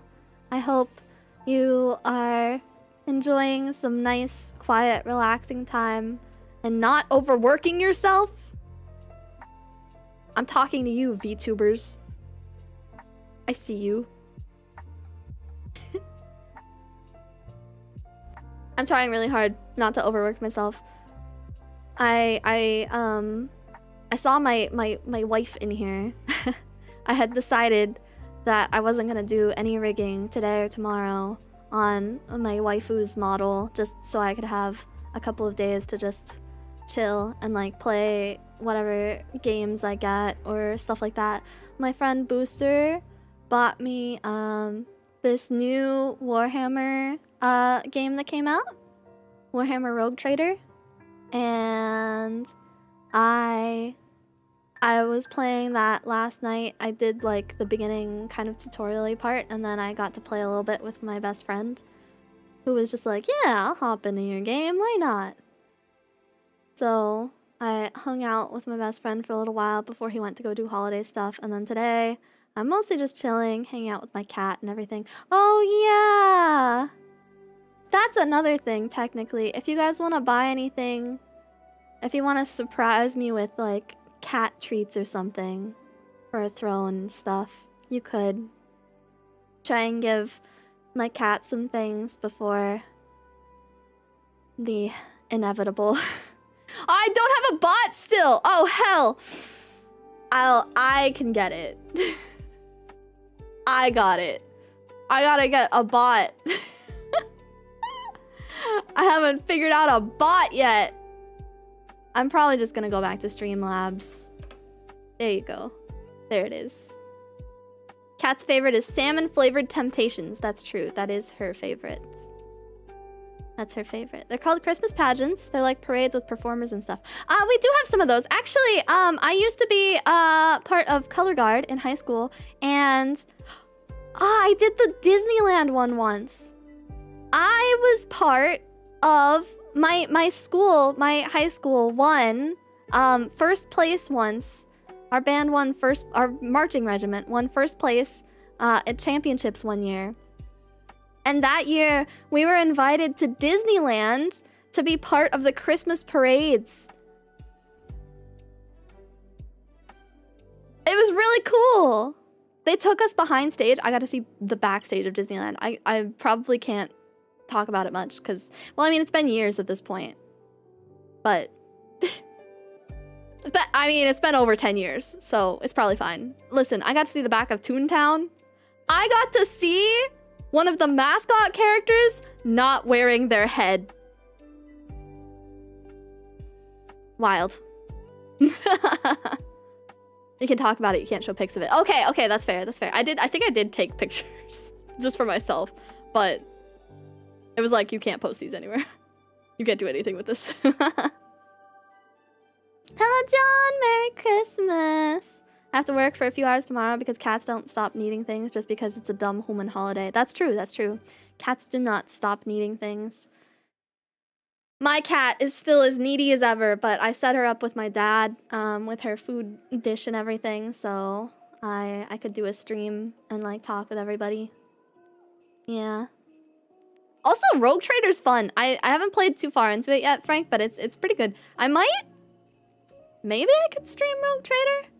I want to do it when I have a little bit more idea of what the heck that I'm doing with like combat and stuff like that, because I feel like a boomer trying to look through all of the combat stuff and trying to understand it, and then trying to understand the combat stuff on top of not really knowing too much about Warhammer lore. But it fits in with the type of content that I wanted to start doing, so maybe, perhaps. I also have, I played Vermintide with Lore Master Sotek kind of recently. That was fun. I want to play Vermintide more because Vermintide was actually really fun. I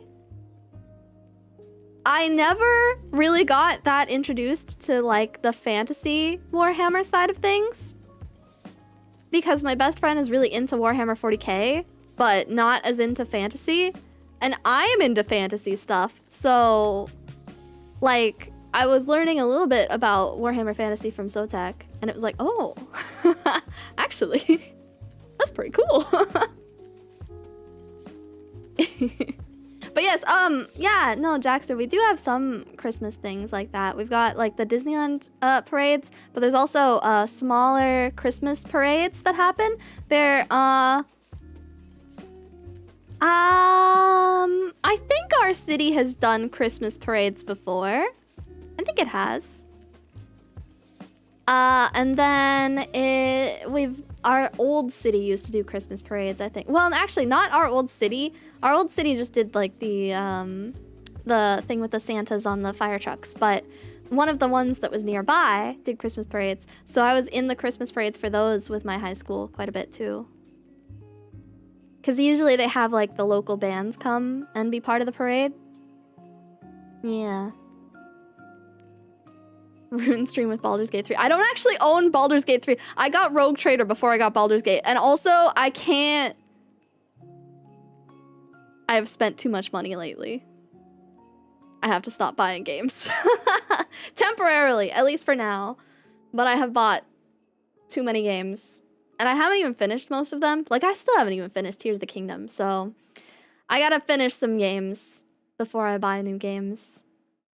So I don't actually have Baldur's Gate yet. But I have Rogue Trader is honestly similar to Baldur's Gate, except Rogue Trader is like the big difference that I've seen besides the fact that it's D&D versus Warhammer is that Rogue Trader is very heavily like you are the player character, and then the people that are with you are just kind of extras. So they like help you with stuff, and they're part of your combat and stuff like that, but like you are the one that's doing all of the plot and everything. So there's not like secondary players, really.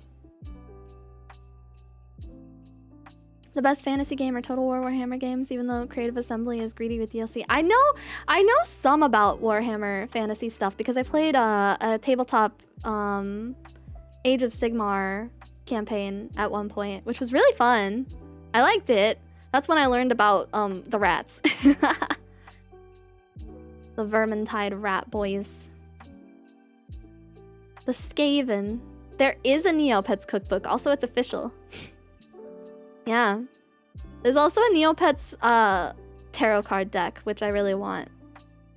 But I couldn't figure out which one was the official Neopets tarot card deck. If I figure out which one's the official one, maybe I'll put it on the Throne After stream. Because I'll probably tweet about it and be like, hey, just, you know, if you guys want, you could buy me surprise presents, but you also don't have to. There is a Stardew Valley cookbook. Yeah, that's also on my throne. The Stardew Valley cookbook, I think, is also official. Or, like, if not fully official, at least endorsed officially. I don't know. Age of Sigmar tabletop continues to be one of my favorite tabletop systems. Yeah, that was really fun! I'm sad about it. Cause, you know, I was an annoying little bitch at that time period, but I think it's still my favorite. I think it's the funnest experience that I've had with tabletop stuff, because it was a fun system, and it was a fun world, and it was an interesting plot, and yeah, Rune was actually the one that set that one up. So Rune was our DM for that game. He did a good job. He did great. Age of Sigmar and fantasy aren't technically the same setting. Age of Sigmar is basically thousands of years after the apocalypse. That is fair. That's understandable. Want to get back into DMing that game again? Well... if you maybe want another player, maybe I could try again, perhaps.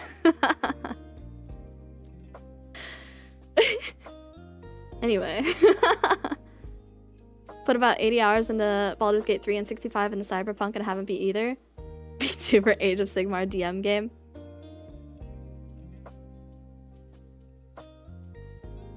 I mean, I do have enough friends. But maybe? I don't know, we'll talk about it. I have enough friends. Maybe? I haven't beat Cyberpunk's DLC yet either. I want to stream more Cyberpunk DLC because I haven't finished it yet. I feel like, so I think it's a good thing, honestly, that I haven't like beaten most of. I did like the beginning initial sort of streams when stuff comes out, and then I can go back to it like a long time after people have already completed it and do the rest of it, so they can kind of see my reactions to stuff. I think it's fine. I think it's okay. So I need to finish the Cyberpunk DLC. Also, Cyberpunk got another, I think, 40 gigabyte update, which I don't even know what's in that. I haven't even looked at it.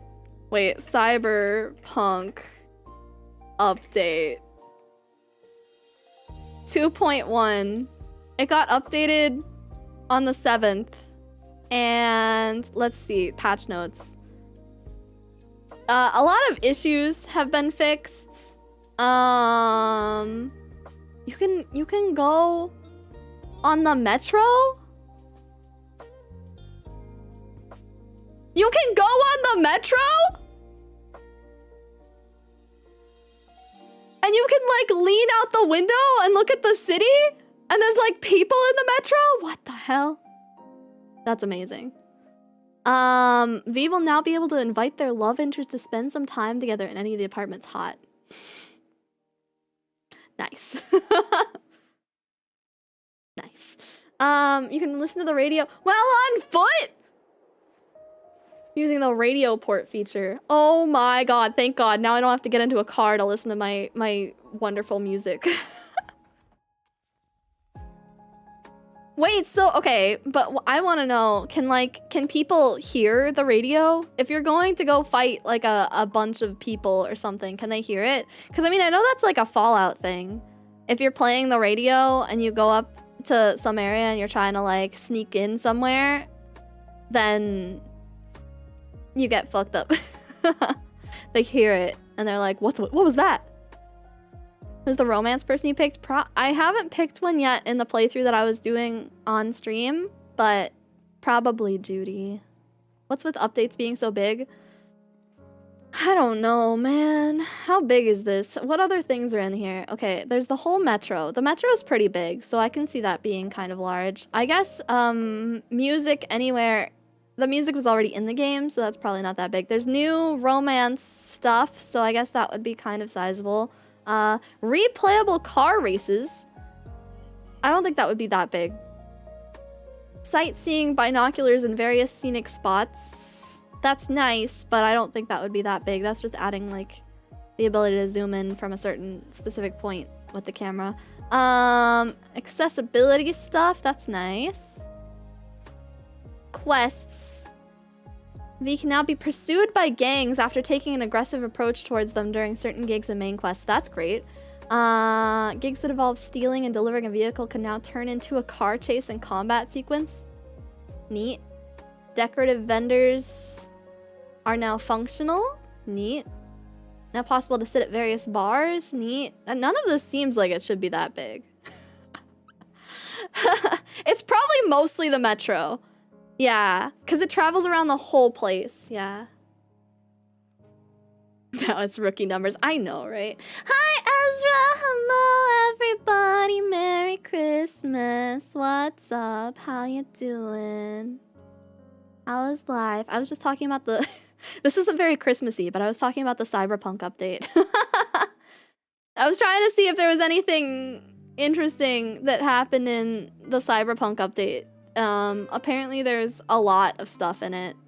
That I can't even probably read all of here. I'll put the patch notes in chat so you guys can look at it.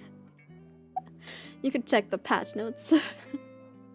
There's a lot of new stuff though. It's a very long patch notes list, so I guess it's fine. It was 40 gigabytes that update. Sheesh. Okay, Rune, good luck driving. I hope you have a good Christmas Eve. Tell your parents Merry Christmas for me. His parents are very nice. Bye-bye, Rune. Ah, man. I like Christmas time. I like how it does bring people together and you can just like hang out with people and have a good time just chatting with people and talking about the good times. Everyone gets so nostalgic around the holidays. Like you would think that they would get more nostalgic around like Thanksgiving, because technically Thanksgiving is the time where you're supposed to be with family and you're supposed to be thankful about things and stuff like that. But honestly, I feel like the holidays are really where the big nostalgia hits. Ah, the patch notes, too wordy. True. Accurate. Too much stuff in there. TLDR. I don't know what happened in the patch notes. I'll probably watch a video about it. Most recent BJ3 update. BJ3 update was like 30-something gigabytes because it added an entire epilogue. Oh, did you guys hear? There's gonna be a Pokemon epilogue? I'm gonna have to, like in the next week and a half, I'm gonna have to stream Pokemon a lot so I can finish the DLC and then be ready for the epilogue. Because there's a DLC epilogue for the first part of the DLC, which is gonna happen, it's gonna drop on the 11th. So that's fun. I'm actually pretty excited about that because like I felt like the first DLC wasn't that interesting. It didn't have too much stuff going on for it. So it's nice that they're like updating it and they're adding extra stuff, extra content. Thanksgiving is for turkey, Christmas is for nostalgia. That's true. And then also the New Year's. Everyone gets really nostalgic around the New Year's. I am gonna do like a New Year's stream and I'm gonna talk about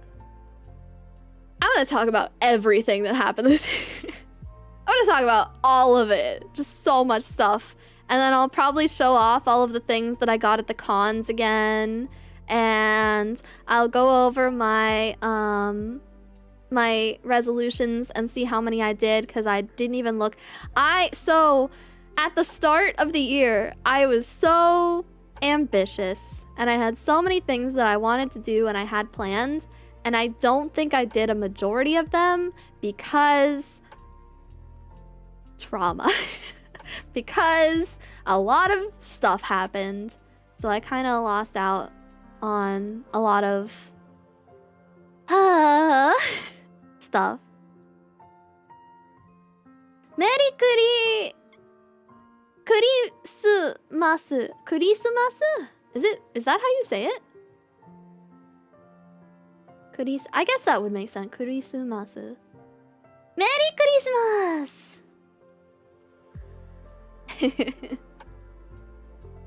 Thank you. I'm trying. I have I got my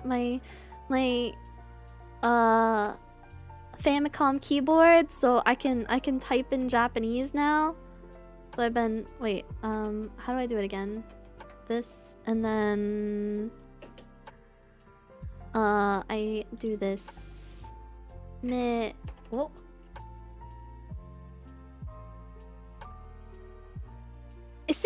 have thought... Okay, hold on. Meri kuri...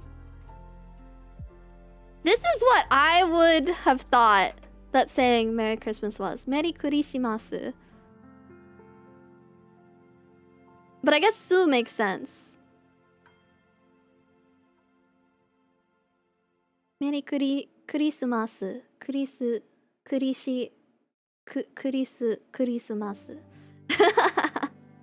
I've been doing homework, please help. You can relax with me. You could take a small break, just a little Christmas break, just for a little while. Tell me, wait, okay, so Mana, what, have you ever had any Christmas traditions? Christmas. Christmas. Christmas time.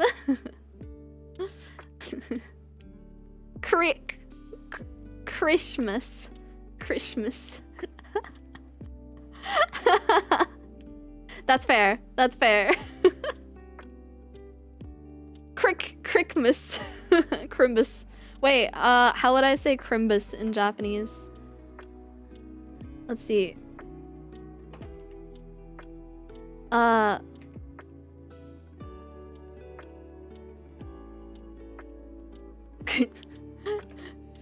Cream bus.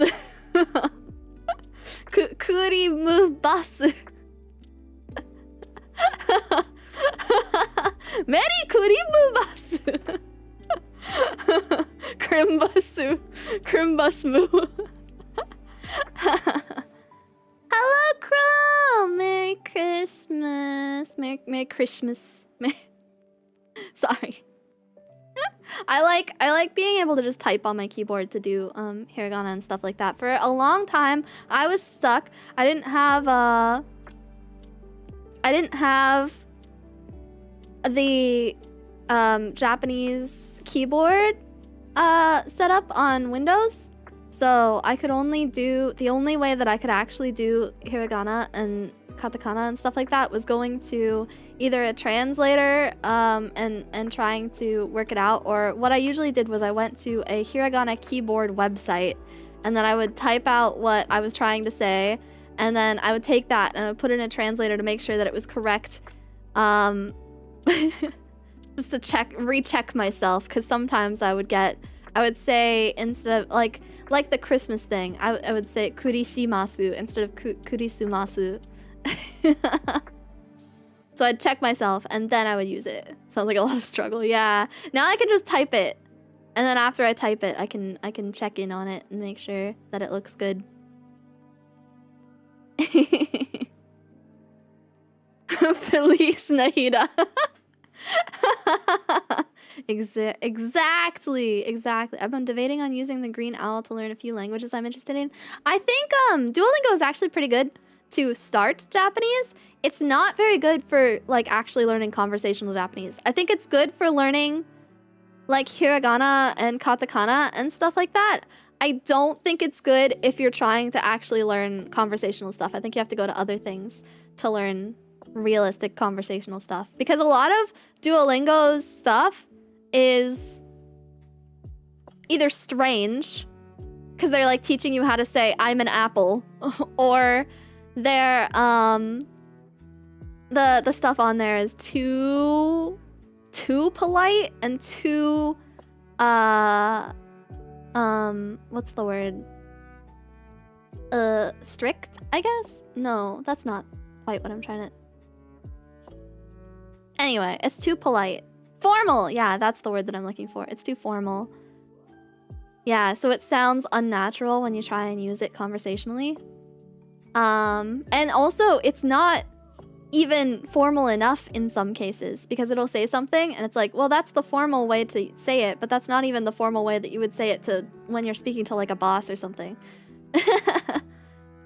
It depends. Being formal in Japanese is quite useful, but it's not, it's like archaic formal stuff. It's not present day formalities. Got me learning from watching anime. I have learned a lot from watching anime. I've learned a lot from watching anime and from watching Japanese variety shows. I used to watch the AKB48 variety show. And that actually taught me a lot about like conversational Japanese stuff. But I'm not very good at formulating sentences. I can understand if I'm listening to somebody speak in Japanese, I can understand enough bits and pieces of it to work out the context, but I can't form the sentences. I'll sit there and be like, I know what you said, but trying to formulate a response is hard. I could probably hold a conversation, at least somewhat, with someone speaking Japanese with me speaking English. Been thinking about studying Japanese as my minor for college. Ooh, that seems nice. If you watch anime, you have to be careful, otherwise I'll be the next Pirate King. Datebayo. Yeah, you have to watch out about the anime catchphrases and things. Or like, what's another one? Subarashii desu wa? Sort of thing. You have to watch out about speaking like that. Nani? The whole desu wa thing. Sounded like some haughty princess.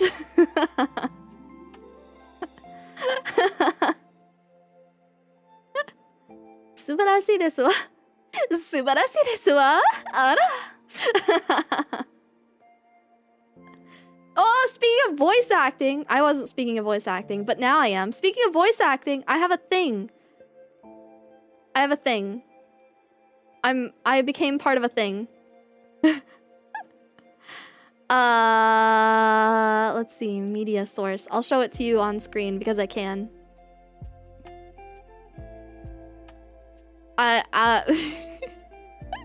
That's certainly a thing. No, don't spoil it, Steve! Oh, I already moved it. I emptied out like most of my files. Hold on, I have to re-download it from my my friend's DMs real quick. Where? Oh god, I talked to so many people. Oh god, I forgot to respond to Sotek again. Ah, Jesus. Oh my god. Being a content creator is suffering. How many DMs have I had since I had that conversation? A lot. Hold on, I'm gonna count them. 1, 2, 3, 4, 5, 6, 7, 8, 9, 10, 11, 12, 13, 14, 15, 16, 17, 18, 19, 20, 21, 22, 23, 24, 25, 26, 27, 28, 29, 30, 31, 32. It's been 6 days. It's been 6 days. Christ. Anyway, here you go. You ready? I don't know how big this is gonna make it. Or how loud. It's probably fine. Okay, ready? Excuse me, I've been waiting 5 minutes to be serviced. What are you even being paid for? I'd like to speak to your manager. This music is also incredibly obscene. And why is the register so messy? You can't even clean up this sorry of a shop. So that's a thing I did. You feel like you've seen that comic before? That's a comic that some of my friends, some of my VTuber friends made and put out on Twitter. It's Karen and the Goth, and I may be their official-ish Karen for that. They're working on chapter 2 for that right now, so ooh, watch out for that. I'll probably retweet. I think I retweeted the last one when it came out too. But yeah, so I'm gonna be KoziiChu probably. Kozii become Ludwig. I paid a professional voice actor to fool my chat. Did you see that video? I saw that video. Ludwig he went out of his way to pay like a vocalist to teach him how to sing opera because he wanted to trick his chat into thinking that it was an AI singing opera in Italian, and it was actually just him singing opera in Italian. And he even he had somebody's AI cover channel post it for him. He has a full music video out now. What's your New Year's resolution? I have not thought of one yet. I'm gonna do a New Year's stream, and I'm gonna talk about everything that happened during the year, and it probably won't be a countdown stream. It'll probably just be on New Year's, not New Year's Day, probably the day before New Year's, but we'll probably just chat and stuff like that, and talk about like all the things that happened this year and what my resolutions might be and my resolutions from last year. So actually, right, I did a resolution list this year, but it was such a mess of a year that I don't know how much of the resolutions I actually completed. And I know it was like I wanted to be more serious this year and stuff like that, and I dropped the ball in so many different ways. So I'll probably be a little sad going over my resolutions. We'll see. We'll see. Hopefully it's not too bad, but we'll see how that goes and what it's like. But I wanted to do this thing. I saw somebody, another streamer, do this thing on their birthday every year, where basically they just like, they stop and they look at the camera and they just address the camera and they talk to themselves from the next year. And they do that on their birthdays, but I thought that that might be a fun thing to do on like New Year's. Just kind of look at the camera for a little bit and like speak to Kozii a year from now and like talk about things and be like, hey, how are you? It's been a hell of a year. and just like get myself a little message, and then I won't look at it again until next year. I won't touch that stream again until next year. Well, I might look at it like the day that I make it, but then after that I won't touch it until next year. 5 years ago I sent myself an email for 10 years in the future. Oh no. You know, I've always wanted to do that kind of thing, but I always forget. Oh, Kozii from the future, what is your wisdom? By saying less bad, I'm placing the bar super low. That way everything will be great no matter what. True. I'm also gonna start... I might do that on New Year's Day with you guys. But I'm gonna start a journal. And I'm actually gonna... I got a journal that is 365 days long. Or 365 pages long. So I should be able to do every single day of the year. And just like, I'm gonna do something every day. Even if sometimes I just really don't feel like writing anything. Or I'm like, this was a terrible day or something like that. What I'm gonna do is I'm gonna pull out my journal. And I bought myself, I think like 400 something stickers. Right? A bunch of them were sheep stickers. I also got a bunch of cat stickers. I was also given, I just got some more stickers from this thing that I have. I have Kawa stickers. I have stickers from my friends. I'm just going to, any day that I feel like that I don't want to write anything, I'm just gonna say, or I'm just gonna write on it like, not today or something like that. Or like, I don't feel like it or something. I don't know. And then I'll just coat the page in stickers. And then at least, even if it was a bad day, even if I just really don't want to talk about it, I'll be able to fill the page with stuff that I enjoy. So I can do something that's kind of happy and like, in a way, stress relieving, because I'll just be putting stickers all over a page and then I have a page full of cat stickers. I do have like 500 to 600 stickers now, yeah. I've got a lot of stickers. I also have old stickers that I've had for a long time, and event stickers and stuff like that from old journaling. I got a rock. I wish I had a sticker maker. Because you know what I would do? I would immediately go make a bunch of Neopet stickers. Absolutely. Funny thing is, me 5 years ago was kind of a mess, and I never thought I'd get where I am now, let alone figure out where I'll be in 5 more years. I wonder what it'll say. What it'll be like. I made myself a letter for...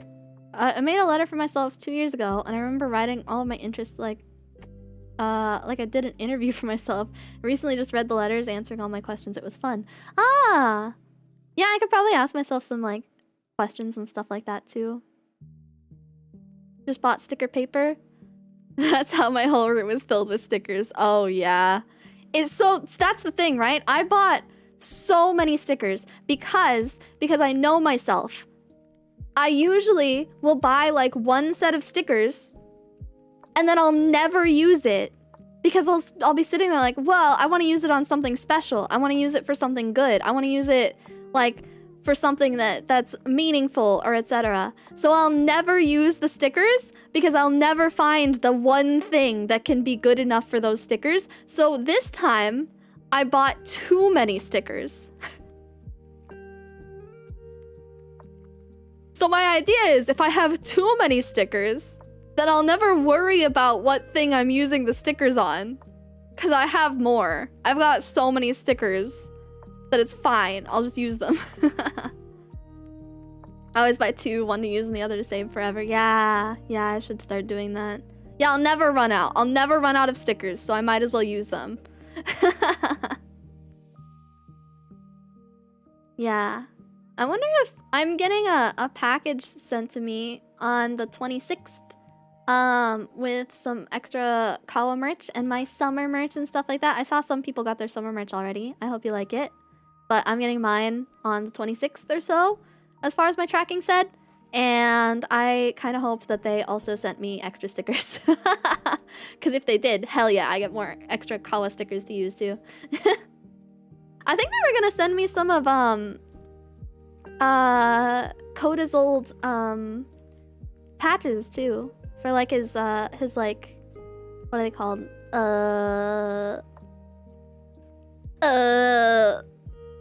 The words. Airsoft patches for like airsoft gear. Yeah, his Qual Squad patches. Yeah, I never got any of those, so that's cute. I like them. Kozii is the sort of person that ends an RPG with a full inventory because what if I needed that starter bow again? Absolutely. Absolutely. 100%. Well, I can't use this potion in the boss fight. What if there's a worse boss? Still scared to use mine. Some are expensive. Yeah. Shipping was really expensive for me and my wallet ain't doing good. I'm so sorry. I'm so sorry. The shipping is fine in the US, but I know it's terrible anywhere outside of the US. Ugh. Fully upgraded starter bow could be OP. True! Yeah. Or what if, this is my thought in like Genshin Impact, right? I save so many of the like 3-star things and I don't use them on anything because I'm like, well, I don't know. What if there's a moment when I need a 3-star weapon? What if the 3-star weapon is actually better than the 4-star weapon? That's never gonna be the case, me. That's never gonna be true. And yet, here I am fully upgrading freaking 3-star weapons and keeping them just in case.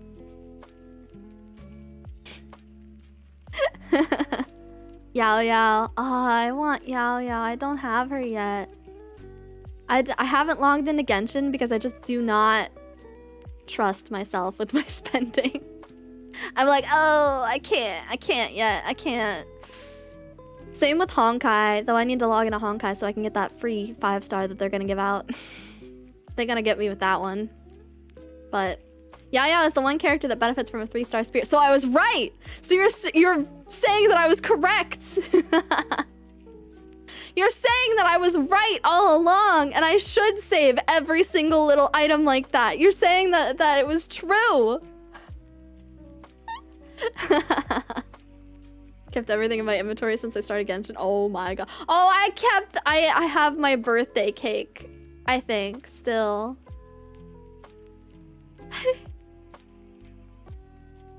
In RPGs, I forget what I have and use nothing. Yeah, that's true too. I also forget what I have a lot.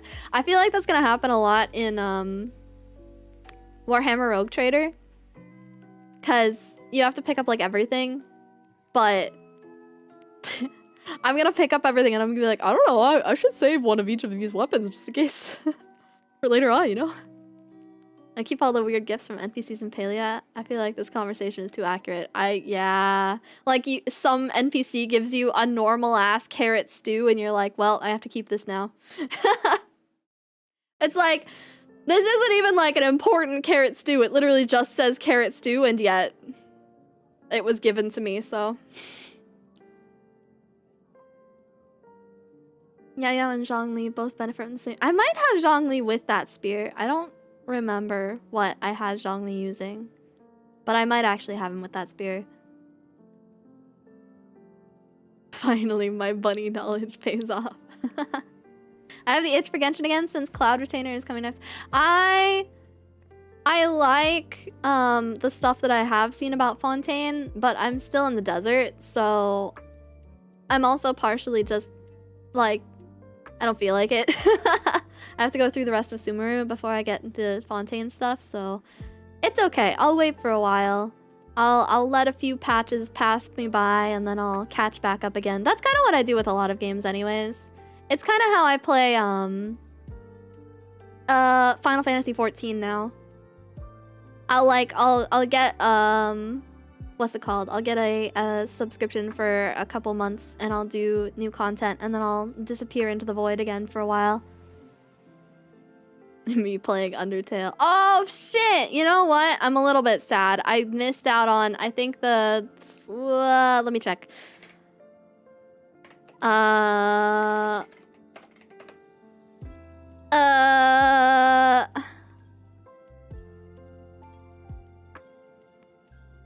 No, I still have time. Okay. I need to, in the next couple of days, I currently have a Final Fantasy XIV subscription. I got it specifically because of the stupid Final Fantasy XIV Fall Guys thing. So I need to log in the next couple of days and do the stupid Final Fantasy XIV Fall Guys collab.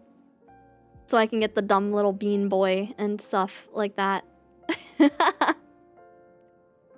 Yeah, I gotta do the Fall Guys collab. Only shielding Zhongli benefits from it, but I use mine only for shielding, so yeah, that's kind of what I use mine for too, though. So I mean, actually not all the time. More often than I used to, because I got Kokomi. So when I got Kokomi, Kokomi became my main healer for most of my parties. Before I had Kokomi, I had Diona as my main healer, and when I had Diona as my main healer, it didn't really make that much sense to have Zhongli in my party that often, because she was already shielding. So I have an item named A Sandwich for You, and I will treasure it forever, even though it's not starred and I can't display it. Understandable. Do you just buy thousands of keychains, just never use them and have them laying around everywhere? I didn't get into the keychain collecting thing. I did when I was younger buy a lot of pins. Like so many of those little button pins. Or like, I actually have a big collection of, I've got like the button pins, the round button pins, but I also have like some metal pins. I also got into Disney pin collecting for a little while, because there was this whole thing with Disney where you could do pin trading. You would get like a lanyard and you would have a bunch of pins on it. I still have, I don't know where it is, but I have a lanyard with all my pins somewhere. So you would get like a pin lanyard and you would walk around Disneyland with your pin lanyard on, and you would be able to like talk to shopkeepers and stuff like that, and you'd be like, hey, I want to trade this pin for that pin that you have, or stuff like that. And they would actually like trade with you sometimes. It was crazy. In Inazuma, but I'm skipping it for now to do that limited quest in Fontaine. Oh, is there a limited quest in Fontaine? I don't want to skip things too. I'm hoping that they're just gonna add everything that's limited back in. They were talking about it before. They were talking about adding all of the limited quests back in, at least as viewable things. So, if you ever want my UID to raid my world, let me know. I'm well-behaved Tenchi. I gotta log back in so I can get my UID and stuff. I'll probably do, when I get back into Genshin again, because it is inevitable, I'll probably do a Genshin stream, and then people can add me if they want to. But it'll probably be a while, because I've got a lot of stuff to do in upcoming months. I want to do the Pokemon DLC and the epilogue that's coming up. Splatoon is gonna have the what's it called? The Frosty Fest, I think.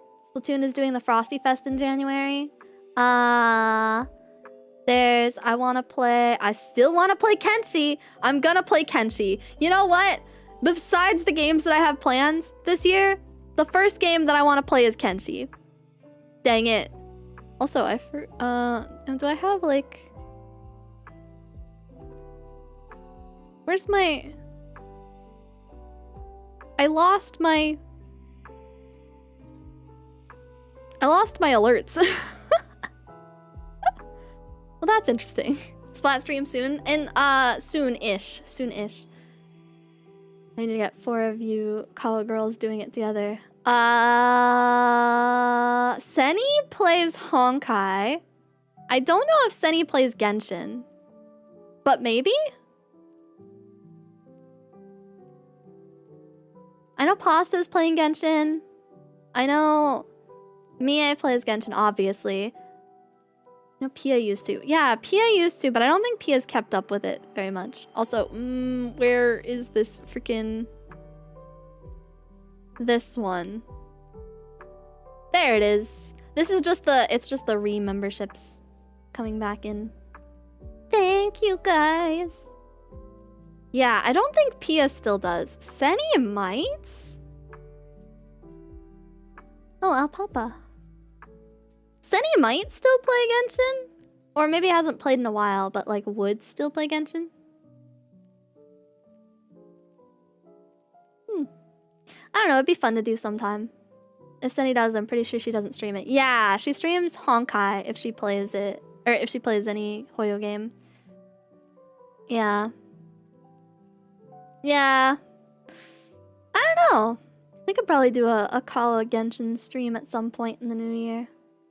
Did Alpapa just resub? That was Alpapa's resub going through, yeah. His re-membership. He must be on the 24th.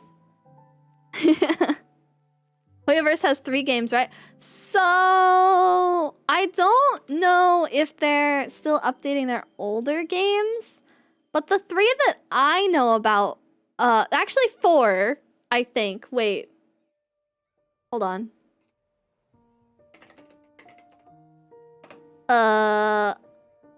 Yeah, okay, so the 4 games that I know about from them are Honkai Impact 3rd, which is their old Honkai game.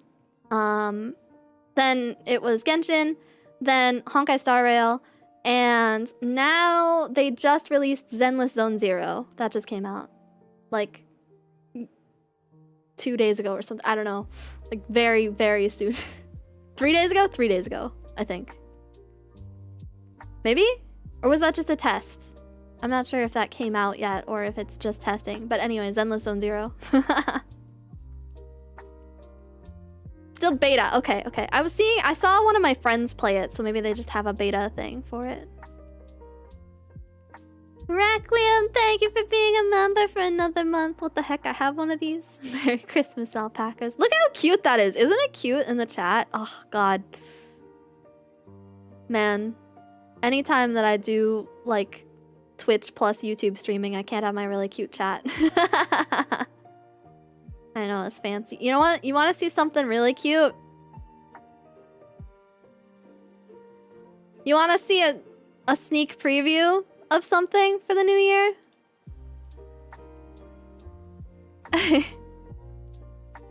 a sneak preview? Just a little glance of stuff that I have planned? Sure.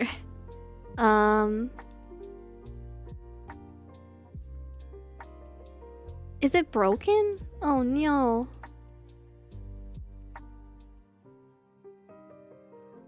Oh no.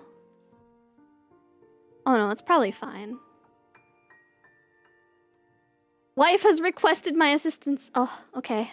Enjoy your cooking eggs and bacon. I'll show you guys just a small sneak preview. TTS go boom? God damn it, TTS. Why do you do this to me? Every time.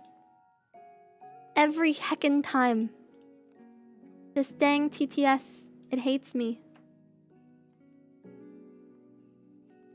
Alright, it should work again. I was talking to Pia about Gacha the other day, and she quit Genshin because she was kind of burned out on the FOMO. Ah, that's fair! That's very understandable.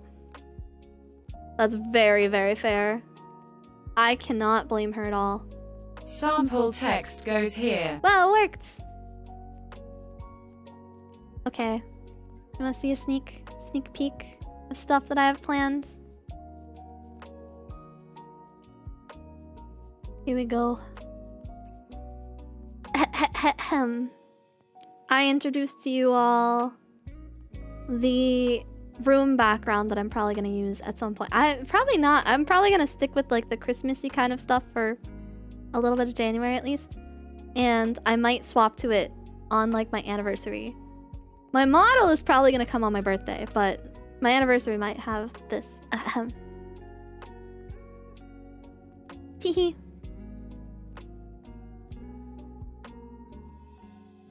It's pretty cute, I think. I'm still working on it a little bit, but and then I can actually remove all the stuff on the outside and just have me. And then I can also do that with removing like the desk in front of me and stuff. I'm still working on it. Still in progress. Still in progress. But you like it? So far, so good. So cozy. I'm glad you like it. Look, you're back there. You're over here. And I also... My clone is back there. Ooh, why'd that flash? That's something new. There's probably some kinks that still need to be worked out with it, but we'll see. Anyway. Crimbus. Crimbus! You don't have your 10k sign up in the pic. My 10k sign? I can probably try and put my 10k sign up. You had like a picture of that, didn't you? I could probably stick that in the background somewhere. I'll have to edit it a little bit to make it fit, but so burple. It is very burple. It won't with like this model it looks okay, but it looks better with the new one, I think. Watch out, there was a cutout behind you to take your place. It's gonna get me. Oh shit. Oh no. I have the rough artwork, but you need to clean it up. That's fine, I can clean it up. I can do the cleaning and stuff. That'd be fine. That thing would glow rainbow, right? I can probably try and make it glow. I'm not sure. I think I can. I think I can make it glow in OBS. Probably. It'll take some testing, but I can probably do it. I have time anyways. I'm not going to use that until like February, so it'll be a while until that becomes like the default. It can glow whatever color you want it to glow, but yes, it's capable of rainbow if you want. I like rainbows, so... I like rainbows. Rainbows are good. So I'll stick that up in my background. Basically, Mom Paka got me a sign with my name on it and stuff for 10k, and yeah, I'm excited about it. On the sofa. Yeah, you're watching. You're just chilling. I actually kind of want to redesign the Chat Paka a little bit too, so that'll be kind of an old Chat Paka design once I make a new one. Oh, somebody was asking about me doing an art stream earlier. That's actually something that I do. I'm gonna do emote making again, and then also making a new Chat Paka version. We're evolving. Yeah, you're evolving. We'll even do the... Oh my god, I can make like a little animation of you guys like doing the Pokemon evolution thing. You'll be so cute! You'll be adorable. I love you. Hi, Moss! Hi! What's up? How you doing? How's your Crimbus? Wait, do you guys celebrate Christmas? I don't actually know. But either way, Merry Christmas. Merry Christmas. Hope you're having a good day. Hope stuff is good. Hope you're well. I'm just having fun. You know, I haven't just gotten to like hang out and chill with chat for a while, so it's nice to just like talk to people about random things. And this was supposed to be me talking about like memories about Christmas and stuff, and I did talk about it a bit, but I kind of just got into talking about random things after. I hope that's okay. I hope nobody's upset about it, but on the 24th, Pat is in bed over in Germany and reading his book. Aww. Cute. Adorable. Adorbs. But yeah, I was talking about traditional stuff. I really don't know what I would do for a Christmas tradition anymore. I feel like if I had a Christmas tradition at this point, it would kind of be something that's online based more, or like something that's a little more on the casual end than like preparing a huge dinner and stuff like that. I kind of like... I got a Christmas card. I have to show you guys, actually. I got a Christmas card. I think I showed people in the Discord already. I actually got multiple Christmas cards from people. Virtual Christmas cards. And they are incredibly cute. Here, I'm gonna show you guys multiple. So this one was from Tenchi, who I did Tenchi's 10 Talks sort of talk show stream with. And Tenchi gave me this adorable Christmas card. You're incredible and you were so fun to talk to. Your talent with drawing and rigging never fails to impress. I'm so excited to see what your future as a VTuber brings. I hope you continue to bring joy and light to this world and wish you an abundance of success for you in 2024. So cute, right? Yeah. That's really cute. That's really cute. And then I got one. I also got a Christmas card from...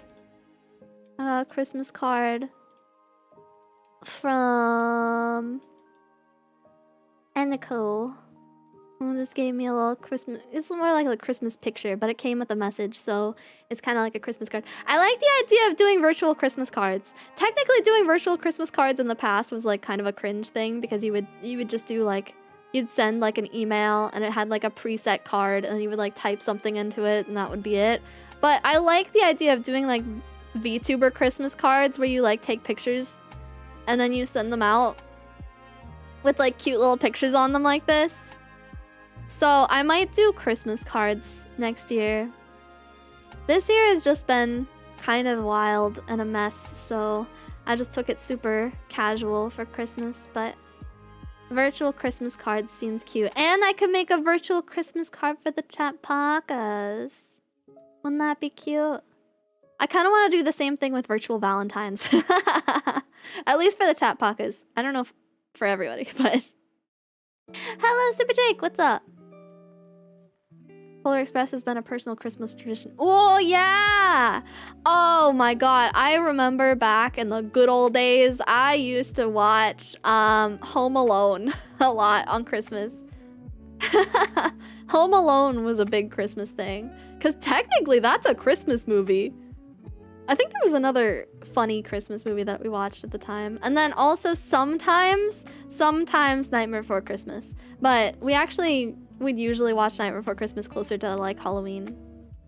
Home Alone 2? I think it was 2. Yeah, I'm pretty sure it was 2. Virtual Christmas cards are environmental friendly. True, they are. True. Watched Gremlins not too long ago.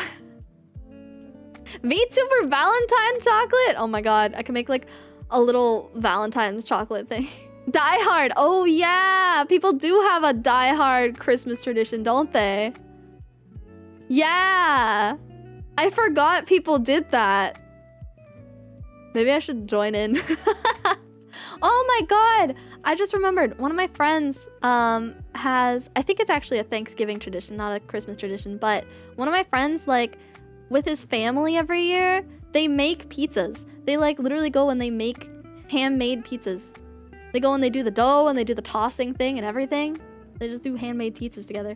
Twig, thank you so much for the raid. Hello, welcome. We're just chilling. I was talking about not Halloween, Christmas tradition stuff, but I've kind of deviated from that a lot and just talked about random things too. Get twigged respectfully. Oh, thanks. Respectful twigging. Hello, hello, hello, welcome. How you doing? What's up? How's your Christmas? Merry Christmas, everybody. Oh, The Grinch. Oh, I did used to watch The Grinch a lot. That one's true. Yeah. And A Christmas Story. I didn't watch A Christmas Story as much. I did watch it sometimes, but I liked The Grinch. And then I also liked the Mickey Mouse Christmas thing. The Mickey Mouse Ebenezer Scrooge sort of Christmas movie. Thoughts on pineapple on pizza? It's delicious. You can fight me on it. But if a pizza doesn't have either sausage or pineapple on it, in some way, I'm probably not excited about eating it. I don't really like pizza most of the time, but pineapple on pizza is good. Listen, okay? Listen.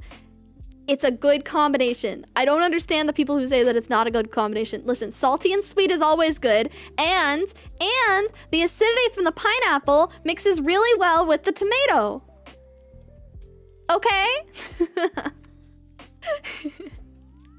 I only accept pineapple on pizza if it's a spicy pizza. Yeah, I guess that's fine. All right, see ya. See ya. Thank you for stopping by. Merry Christmas. The cartoon or the Jim Carrey movie? The cartoon for the Mickey Mouse thing.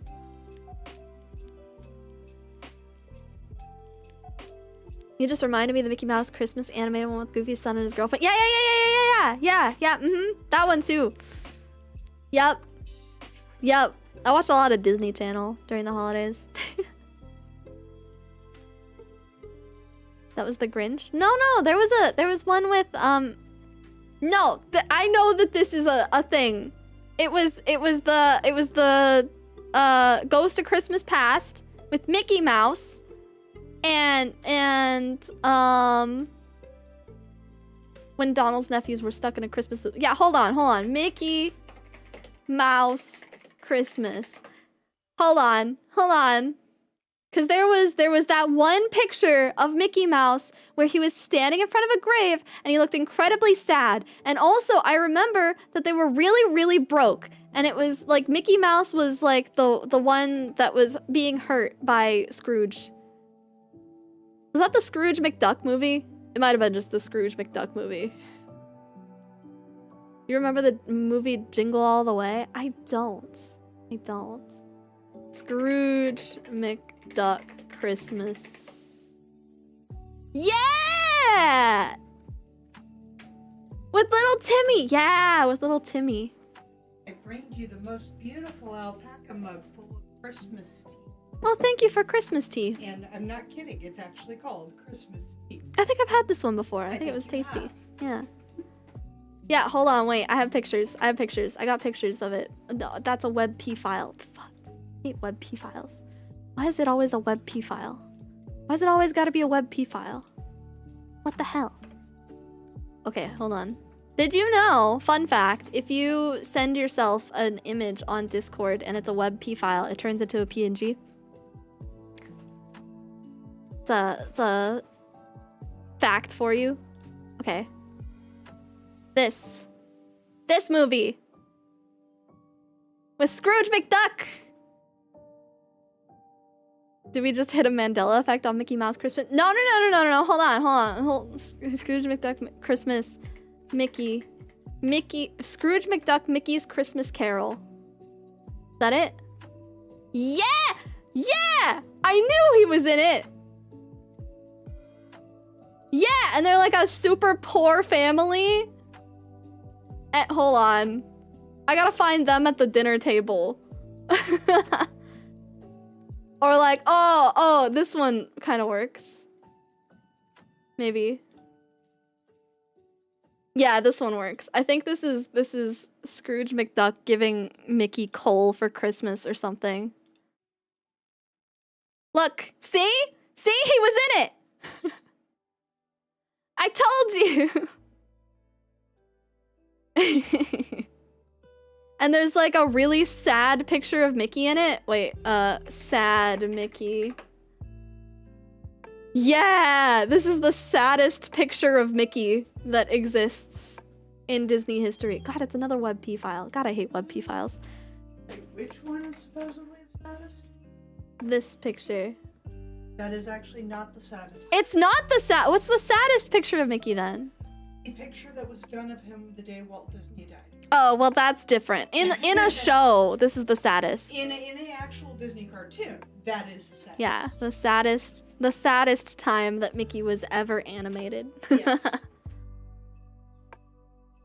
When little Timmy took the forever nap. Yeah. yeah. When he had Mickey's son Timmy. Yeah. I watched this one a lot. I knew I remembered it. I knew it existed. I still don't understand how those ears work.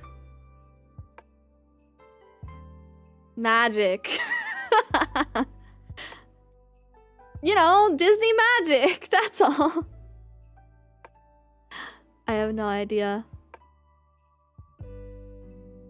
Oh my god. There's like so many pictures of him putting little Timmy's like crutch near his grave. Oh, the tiny Christmas dinner.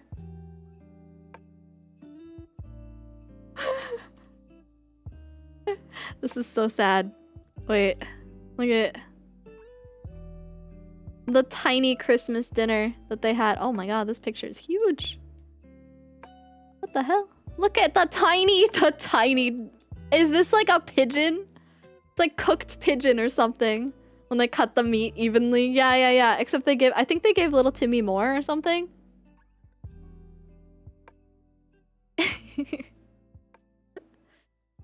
Mini chimkin. It's just a small boy chicken. It's Mickey's Christmas Carol. That's what it is. And they played it every year on TV. And when I watched TV, I watched it every year. That was a good movie though. They served the bird to Donald. Oh god, they did, didn't they? Well, they're eating my people. No, that looks like a pigeon, not a crow, so you're fine. Or like maybe a sparrow or something. I don't know. It's kind of small, but hard to tell with the neck and everything taken off, you know? I'm getting all the flashbacks. Christmas cannibalism! Oh boy! When I saw this every time on Disney Channel, I was like, are they allowed to show this? It was like the Giving Tree. There was a lot of really sad things back in childhood stuff at the time for kids, which were supposed to be teaching like morals and stuff like that. Like, oh, you should be a good person on Christmas. You should be more giving to people, etc., etc. But people stopped doing that at some point. At some point, it kind of got bad to showcase anything bad on TV. So they took a lot of that stuff away. They cooked a baby pigeon straight from the egg. Oh god, I'm gonna try my Christmas tea. Hold on.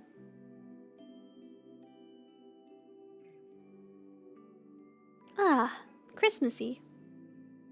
Ah, you know what else I remember from Christmas time, actually?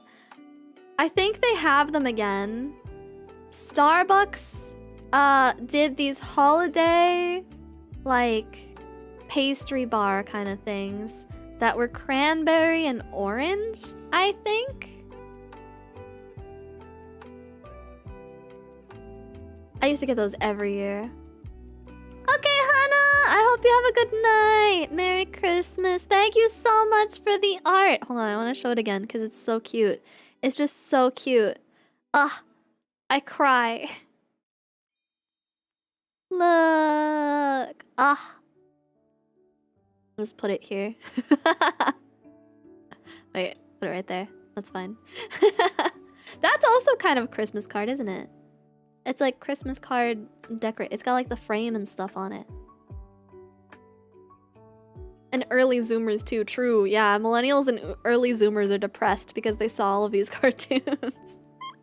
No, I'll be honest though, that can't be it. Because like, boomers and Gen X and stuff, they got like Grimm's fairy tale sort of stuff. They got way worse.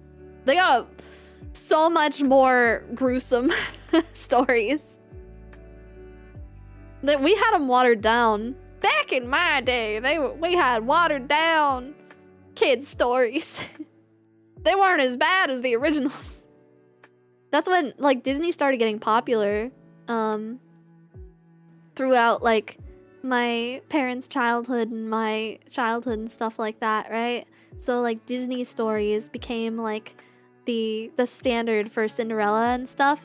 But if you look back at the old fairy tales that all of those things are based off of, they are gruesome. I think, didn't Cinderella like cut off her toes or something to fit in the shoe? Or somebody near her or something like that? I don't remember, but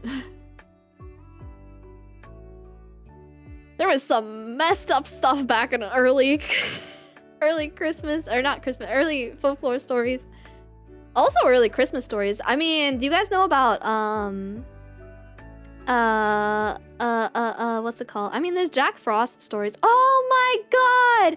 I just remembered the Jack Frost anime movie. Wasn't there a hot, sexy Jack Frost animated guy? Hold on, wait. Jack Frost animated. Wasn't there? There was like a hot Jack. Oh yeah, there was a hot Jack Frost. Yeah. Why did I think this twink was hot? Why? I was so into him back then. Now I'm looking at him like, oh god. I mean, I guess it's because I was like 14 or something. But wait. I remember this guy. This guy. You remember this guy? I remember this guy. Yeah, from Rise of the Guardians. Yeah, the hot Jack Frost. There was another Jack Frost animated thing though. Before the hot Jack Frost came out, there was another one. I did watch Jack Frost, like I think the 1979 Jack Frost, that animation. I watched that one, I think, a lot before Rise of the Guardians stuff happened. Oh my god, I kind of want to watch this movie again. Wasn't Rise of the Guardians pretty good? I remember it being pretty good. I gotta watch it again now. Never knew about the original story of Cinderella. The original stories for these things are kind of messed up. Also, there's the thing that I was trying to talk about was Krampus. Krampus is a pretty terrifying Christmas thing that exists. Krampus, I think, is from like Alpine sort of folklore, and Krampus is like an evil evil goat demon guy who, if kids are naughty, he'll come by and eat your children by Christmas. I saw like a Krampus parade. Oh my god, actually that was really funny. I saw people talking about there was like a Krampus parade that happened kind of recently, and in I don't remember where, but in somewhere in Germany or Denmark or somewhere in places where Krampus is traditionally known. And there was a bunch of like suburban white moms that were commenting on it and being like, oh my god, they worship the devil on Christmas. It's Krampus. Krampus isn't a traditional folklore thing. Germans and Scandinavians, yeah, I believe so. Scares children who have misbehaved. Where'd it come from? German meaning claw, or Bavarian meaning dead or rotten. More Germans, less Scandinavians. That's fair. Makes sense. That movie is terrifying. Krampus was straight up killing kids. Yeah, oh my god, you just watched the Krampus movie? Yeah, it's like horror on Christmas. It's terrifying. But yeah, there was a Krampus parade. Krampus parade that happened kind of recently, I believe. And they had like, yeah, hold on, wait. That's another WebP file. Why is it always WebP files? Why is it always gotta be the WebP files?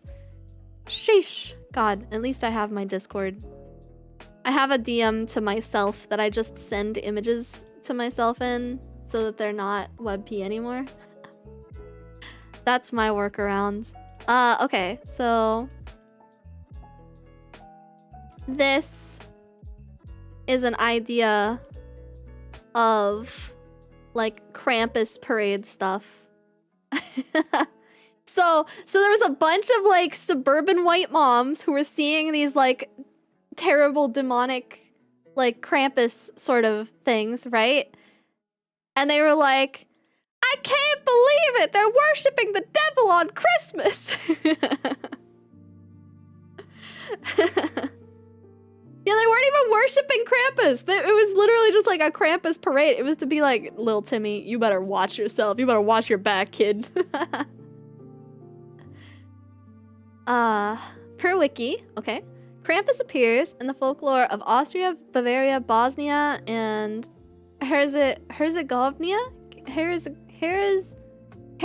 Herzegovina! Oh my god, I can't speak. Croatia and the Czech Republic. You better not pout or else. Hungary, Romania, Northern Italy. Really? Italy does it? Huh. Autonomous province of Trento, South Tyrol. So there's, okay, so it's only a couple of places in Italy. Slovakia and Slovenia. Czechia. Is it did they rename the Czech Republic? Is it Czechia now? I haven't checked in on, I haven't checked in on my world history in a long time, I'll be honest. Johnslow taught me about Krampus. He makes great videos about folklore. It's great. Oh, really? I will check out stuff. Let me see if I can find the video you're talking about. I actually watched a video about folklore. Actually, I'll put it in chat for you guys because I just found it. I was just talking about it with my friend Mr. Underhill. This is a video by Tale Foundry about why there's no new mythology. There's no new mythology in the world. And it's kind of just like, well, I mean, I won't spoil too much of it, right? Because I would prefer you watch the video. But basically the idea was that there's not a lot of newer folklore because a lot of older folklore was based a lot on religious beliefs and stuff like that. So it's kind of rude to take current day religious beliefs and then turn that into like folk tales and like, because you're basically implying that it's fake, right? So a lot of the new age folklore is actually stuff that's more like creepypastas or like the Fresno Nightcrawler, like the spookiest things that exist. The Fresno Nightcrawler, by the way, is my favorite. It's this, hold on, it's pants. I don't know if you guys have seen this thing before. Oh god, sorry, I didn't mean to remove my head. I mean, that's also pretty terrifying, I'm sure, but I don't know if you guys have seen this thing before, but the Fresno Nightcrawler is it's just pants. It's I don't even know if there's a better way to describe it. It's freaking pants. God, WebP files. Fuck WebP files. Freaking WebP files these days. Grumble, grumble, grumble. Grumble, grumble. Save image. Okay, so here's some grainy footage from like, I don't know, like a webcam or something of the Fresno Nightcrawler. It's pants. It's walking pants.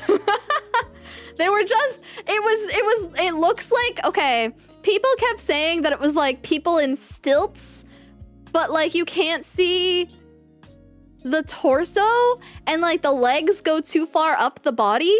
So it doesn't really make sense for it to have been people on stilts. So it's just like, it's just really baggy white pants that are just walking on their own. They're just pants. They're pant goat boys, or ghost boys. Amogus. Yeah! It's like Amogus, but like taller. It's like slender Amogus.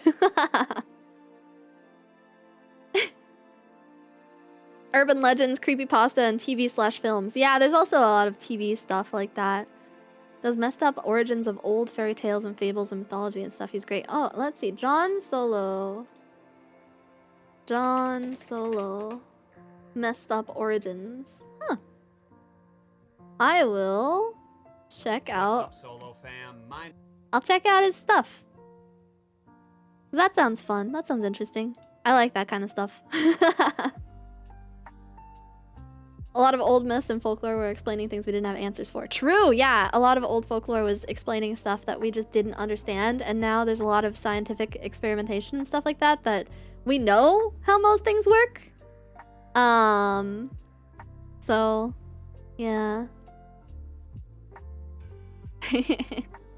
So weird seeing Mompaka using words that people my age use.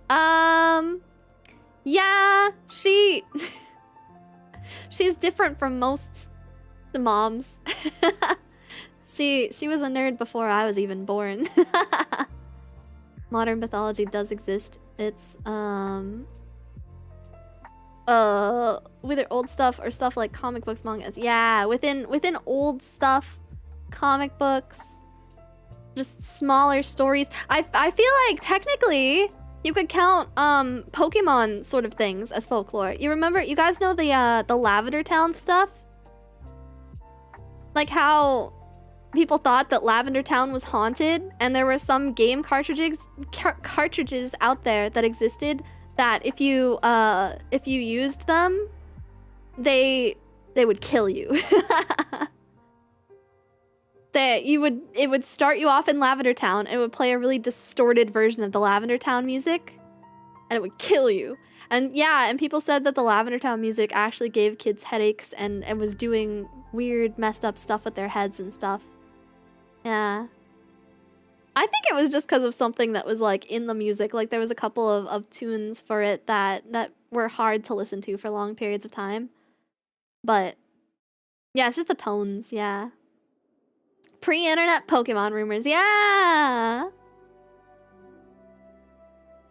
Had so many stories like Hansel and Gretel, and there's similar stories to that story from different countries. Same with ones like Billy Goats and Gruff and all that. Oh, Billy Goats Gruff! Yeah, I know that one. I'm not your normal mom. Yeah. Yeah, like Mew Under the Truck. I guess technically that is a folktale. Mew Under the Truck is technically a folktale that a lot of people will understand now. But it might be hard to make. So I watched a video. I think that was by. Was it just by MatPat? It might have just been by MatPat. Let me check. I posted it somewhere, so I know where I posted it. Yeah, it was by the Film Theorists. By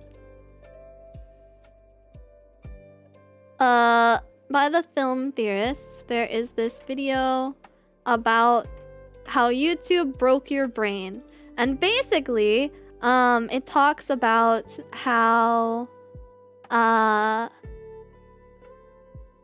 the internet has kind of made it so that there's not as much shared culture anymore. Because, you know, instead of having like things that would be unanimously known by people, like everyone knew Star Wars, everyone knew the Mew Under the Truck Pokemon thing, everyone knew like all of these different pop culture sort of things. Pop culture doesn't really exist like that anymore, because you can't just walk up to your friends and be like, oh my god, did you guys see Skibidi Toilet? Because people will actually not know what Skibidi Toilet is. People will be like, what the hell are you talking about? What do you mean? Even though that's a super popular thing that's been seen millions and millions of times, it's not as popular as it once was. It's not unanimously popular. Not everybody knows about it. So there's less shared culture that exists, so it's probably a lot harder to make things like folklores happen.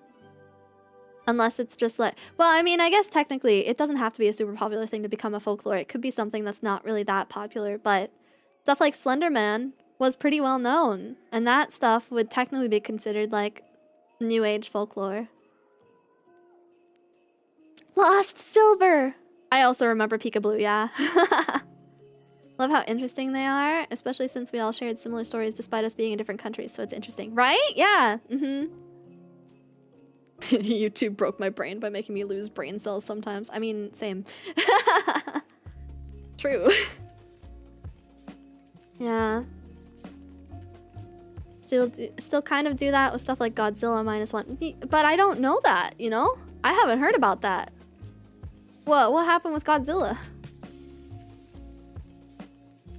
More atomized and niche stuff now is what you mean? Yeah. Yeah, it's more niche.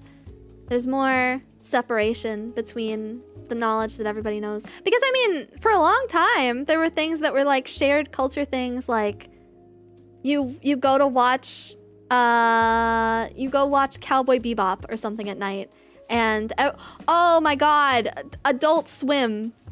Everyone was watching Adult Swim, and everyone saw the weird, creepy ass, like, intermittent commercials that they put in that were just like super fucked up and like brain breaking and strange. Or I guess things like Super Bowl technically count, where everybody got into saying things like "what's up" and stuff like that. They got into the commercials that were posted. Robot chicken. Oh my god, robot chicken. Hearing Peekaboo made me feel like I just got shot. You know, I remember, it's actually kind of sad. I remember making my password on Neopets Peekaboo, and then for the longest time, I forgot that that's what I made my password. So I like almost lost my accounts because I couldn't figure out what my password was, and then finally, like years later, I was like, oh yeah, didn't I really like Pikachu at that time? And wasn't everyone talking about the new Pokemon Peekaboo? And then I tried it, and it worked. God, little me, please. I forgot. I forgot. I think there's some concepts that still cross boundaries from small audience pop culture to mainstream, but yeah, meme culture stuff fragments a lot. Yeah. Yeah. The internet is just so big and there's so many things happening that people can't have the same group of interests. Well, it's become like a constant flood of entertainment and information. So like people can't even keep up with things that happened like last week. Can you tell me what VTuber agencies got canceled last week? There's a lot of them. People forget things that happen super quickly because the flood of information just overwrites so much stuff. So we'll see things and we won't even remember it like a week later. In some cases, even if it's funny and memeable. There's a couple of things that break through that, like the cat that everyone's been posting lately that goes the tiki tiki taka taka loopy loopy lava lava. Boom boom boom boom. That cat is everywhere, so that's kind of something that breaks past some of it and continues on a little bit further, but biggest story generator of the last 5 years would be the pandemic stories. Yeah, true. There will be myths for the COVID era. That's true. I do not know that. See, even Mompog hasn't even seen that cat! That's a big cat! I've seen it so many times now! Everything's going so fast and sometimes echo chamber, yeah. Sorry, this isn't very Christmassy, is it? I'm getting into like folklore. I'm sorry. Merry Christmas! I hope it's okay that I'm talking about random stuff.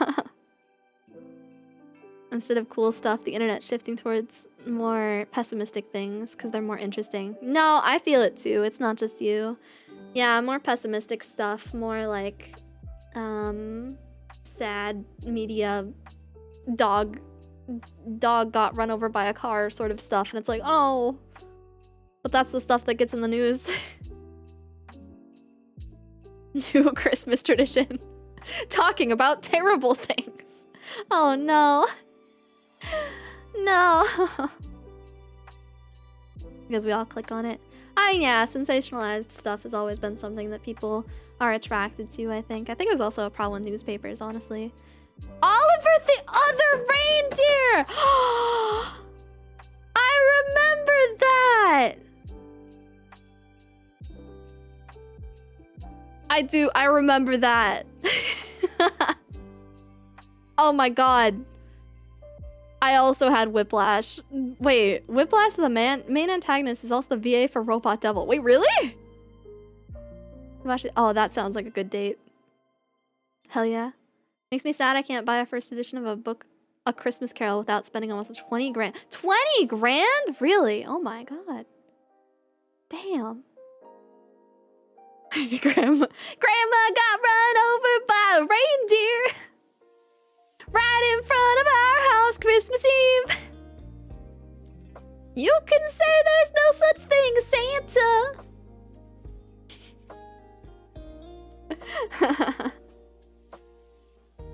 What is the last line? But everyone at our house now believes, or something like that. I don't know. Something about believing it. Up on a housetop, reindeer paws. Out jumps good old Sandy Claus. Down through the chimney with lots of toys. All for the little ones' Christmas joys. Ho ho ho, who would know? Ho ho ho, who would know? Up on a housetop, click click click. Down through the chimney with good Saint Nick.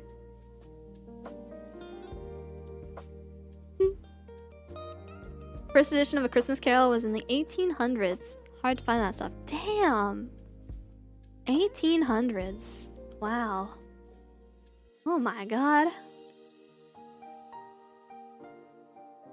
More Christmas tea. Okay. Technically, I should probably head out soon, because my voice is getting a little bit sore. I haven't been talking as much lately, because I haven't been streaming as much. By the way, I'm sorry about that. I've been taking care of my cat a lot recently, so I haven't been able to do as many streams. And then I've also been trying to finish up working on live 2D rigging stuff, doing projects. I did that Karen voice acting thing. I also, I think I was supposed to voice something else. I have to go through my DMs. Been talking to Sotek. I mean, like I said, since 6 days ago, I have like 36 DMs. And that was just like from one person's DM onwards. I'm sure there was other DMs that happened on that day. So, I've been doing a lot. And I've been working on my new model and stuff, which I'll also give you guys a quick little, just a tiny little peek of that too. I mean, I think I've shown a peek of it before, but just for anybody who's still around and stuff, you can have another little peek-see. Oh, that's big. I am making it smaller before it pops up on screen so you don't get flashbanged by giant Kozii. Like, smaller. Make smaller. Just a little more. Okay. Alright. Teehee.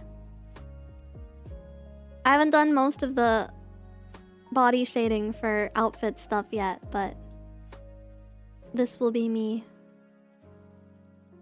soon, eventually. Probably, I'm aiming for March, I'll be honest. Because I wanted to do a lot of stuff. I wanted to have 3 outfits. I want to do my current outfit, I want to do a new outfit, and I want to do a adoptable outfit that I got. So, lots. Kozii of Christmas Future. That'll be Kozii next year. Are you excited? Looked it up, and it would be even better owning the original instead of a reprint one. At least they made a pretty good reprint of the hardcover now. Oh, that's nice. Reprints of the hardcover are good. Crashes through the door, covered with tinsel and scraps of wrapping paper. I'm here! Hi, Silhouette. I am gonna head out in just a sec, because my throat's hurting a little bit, but...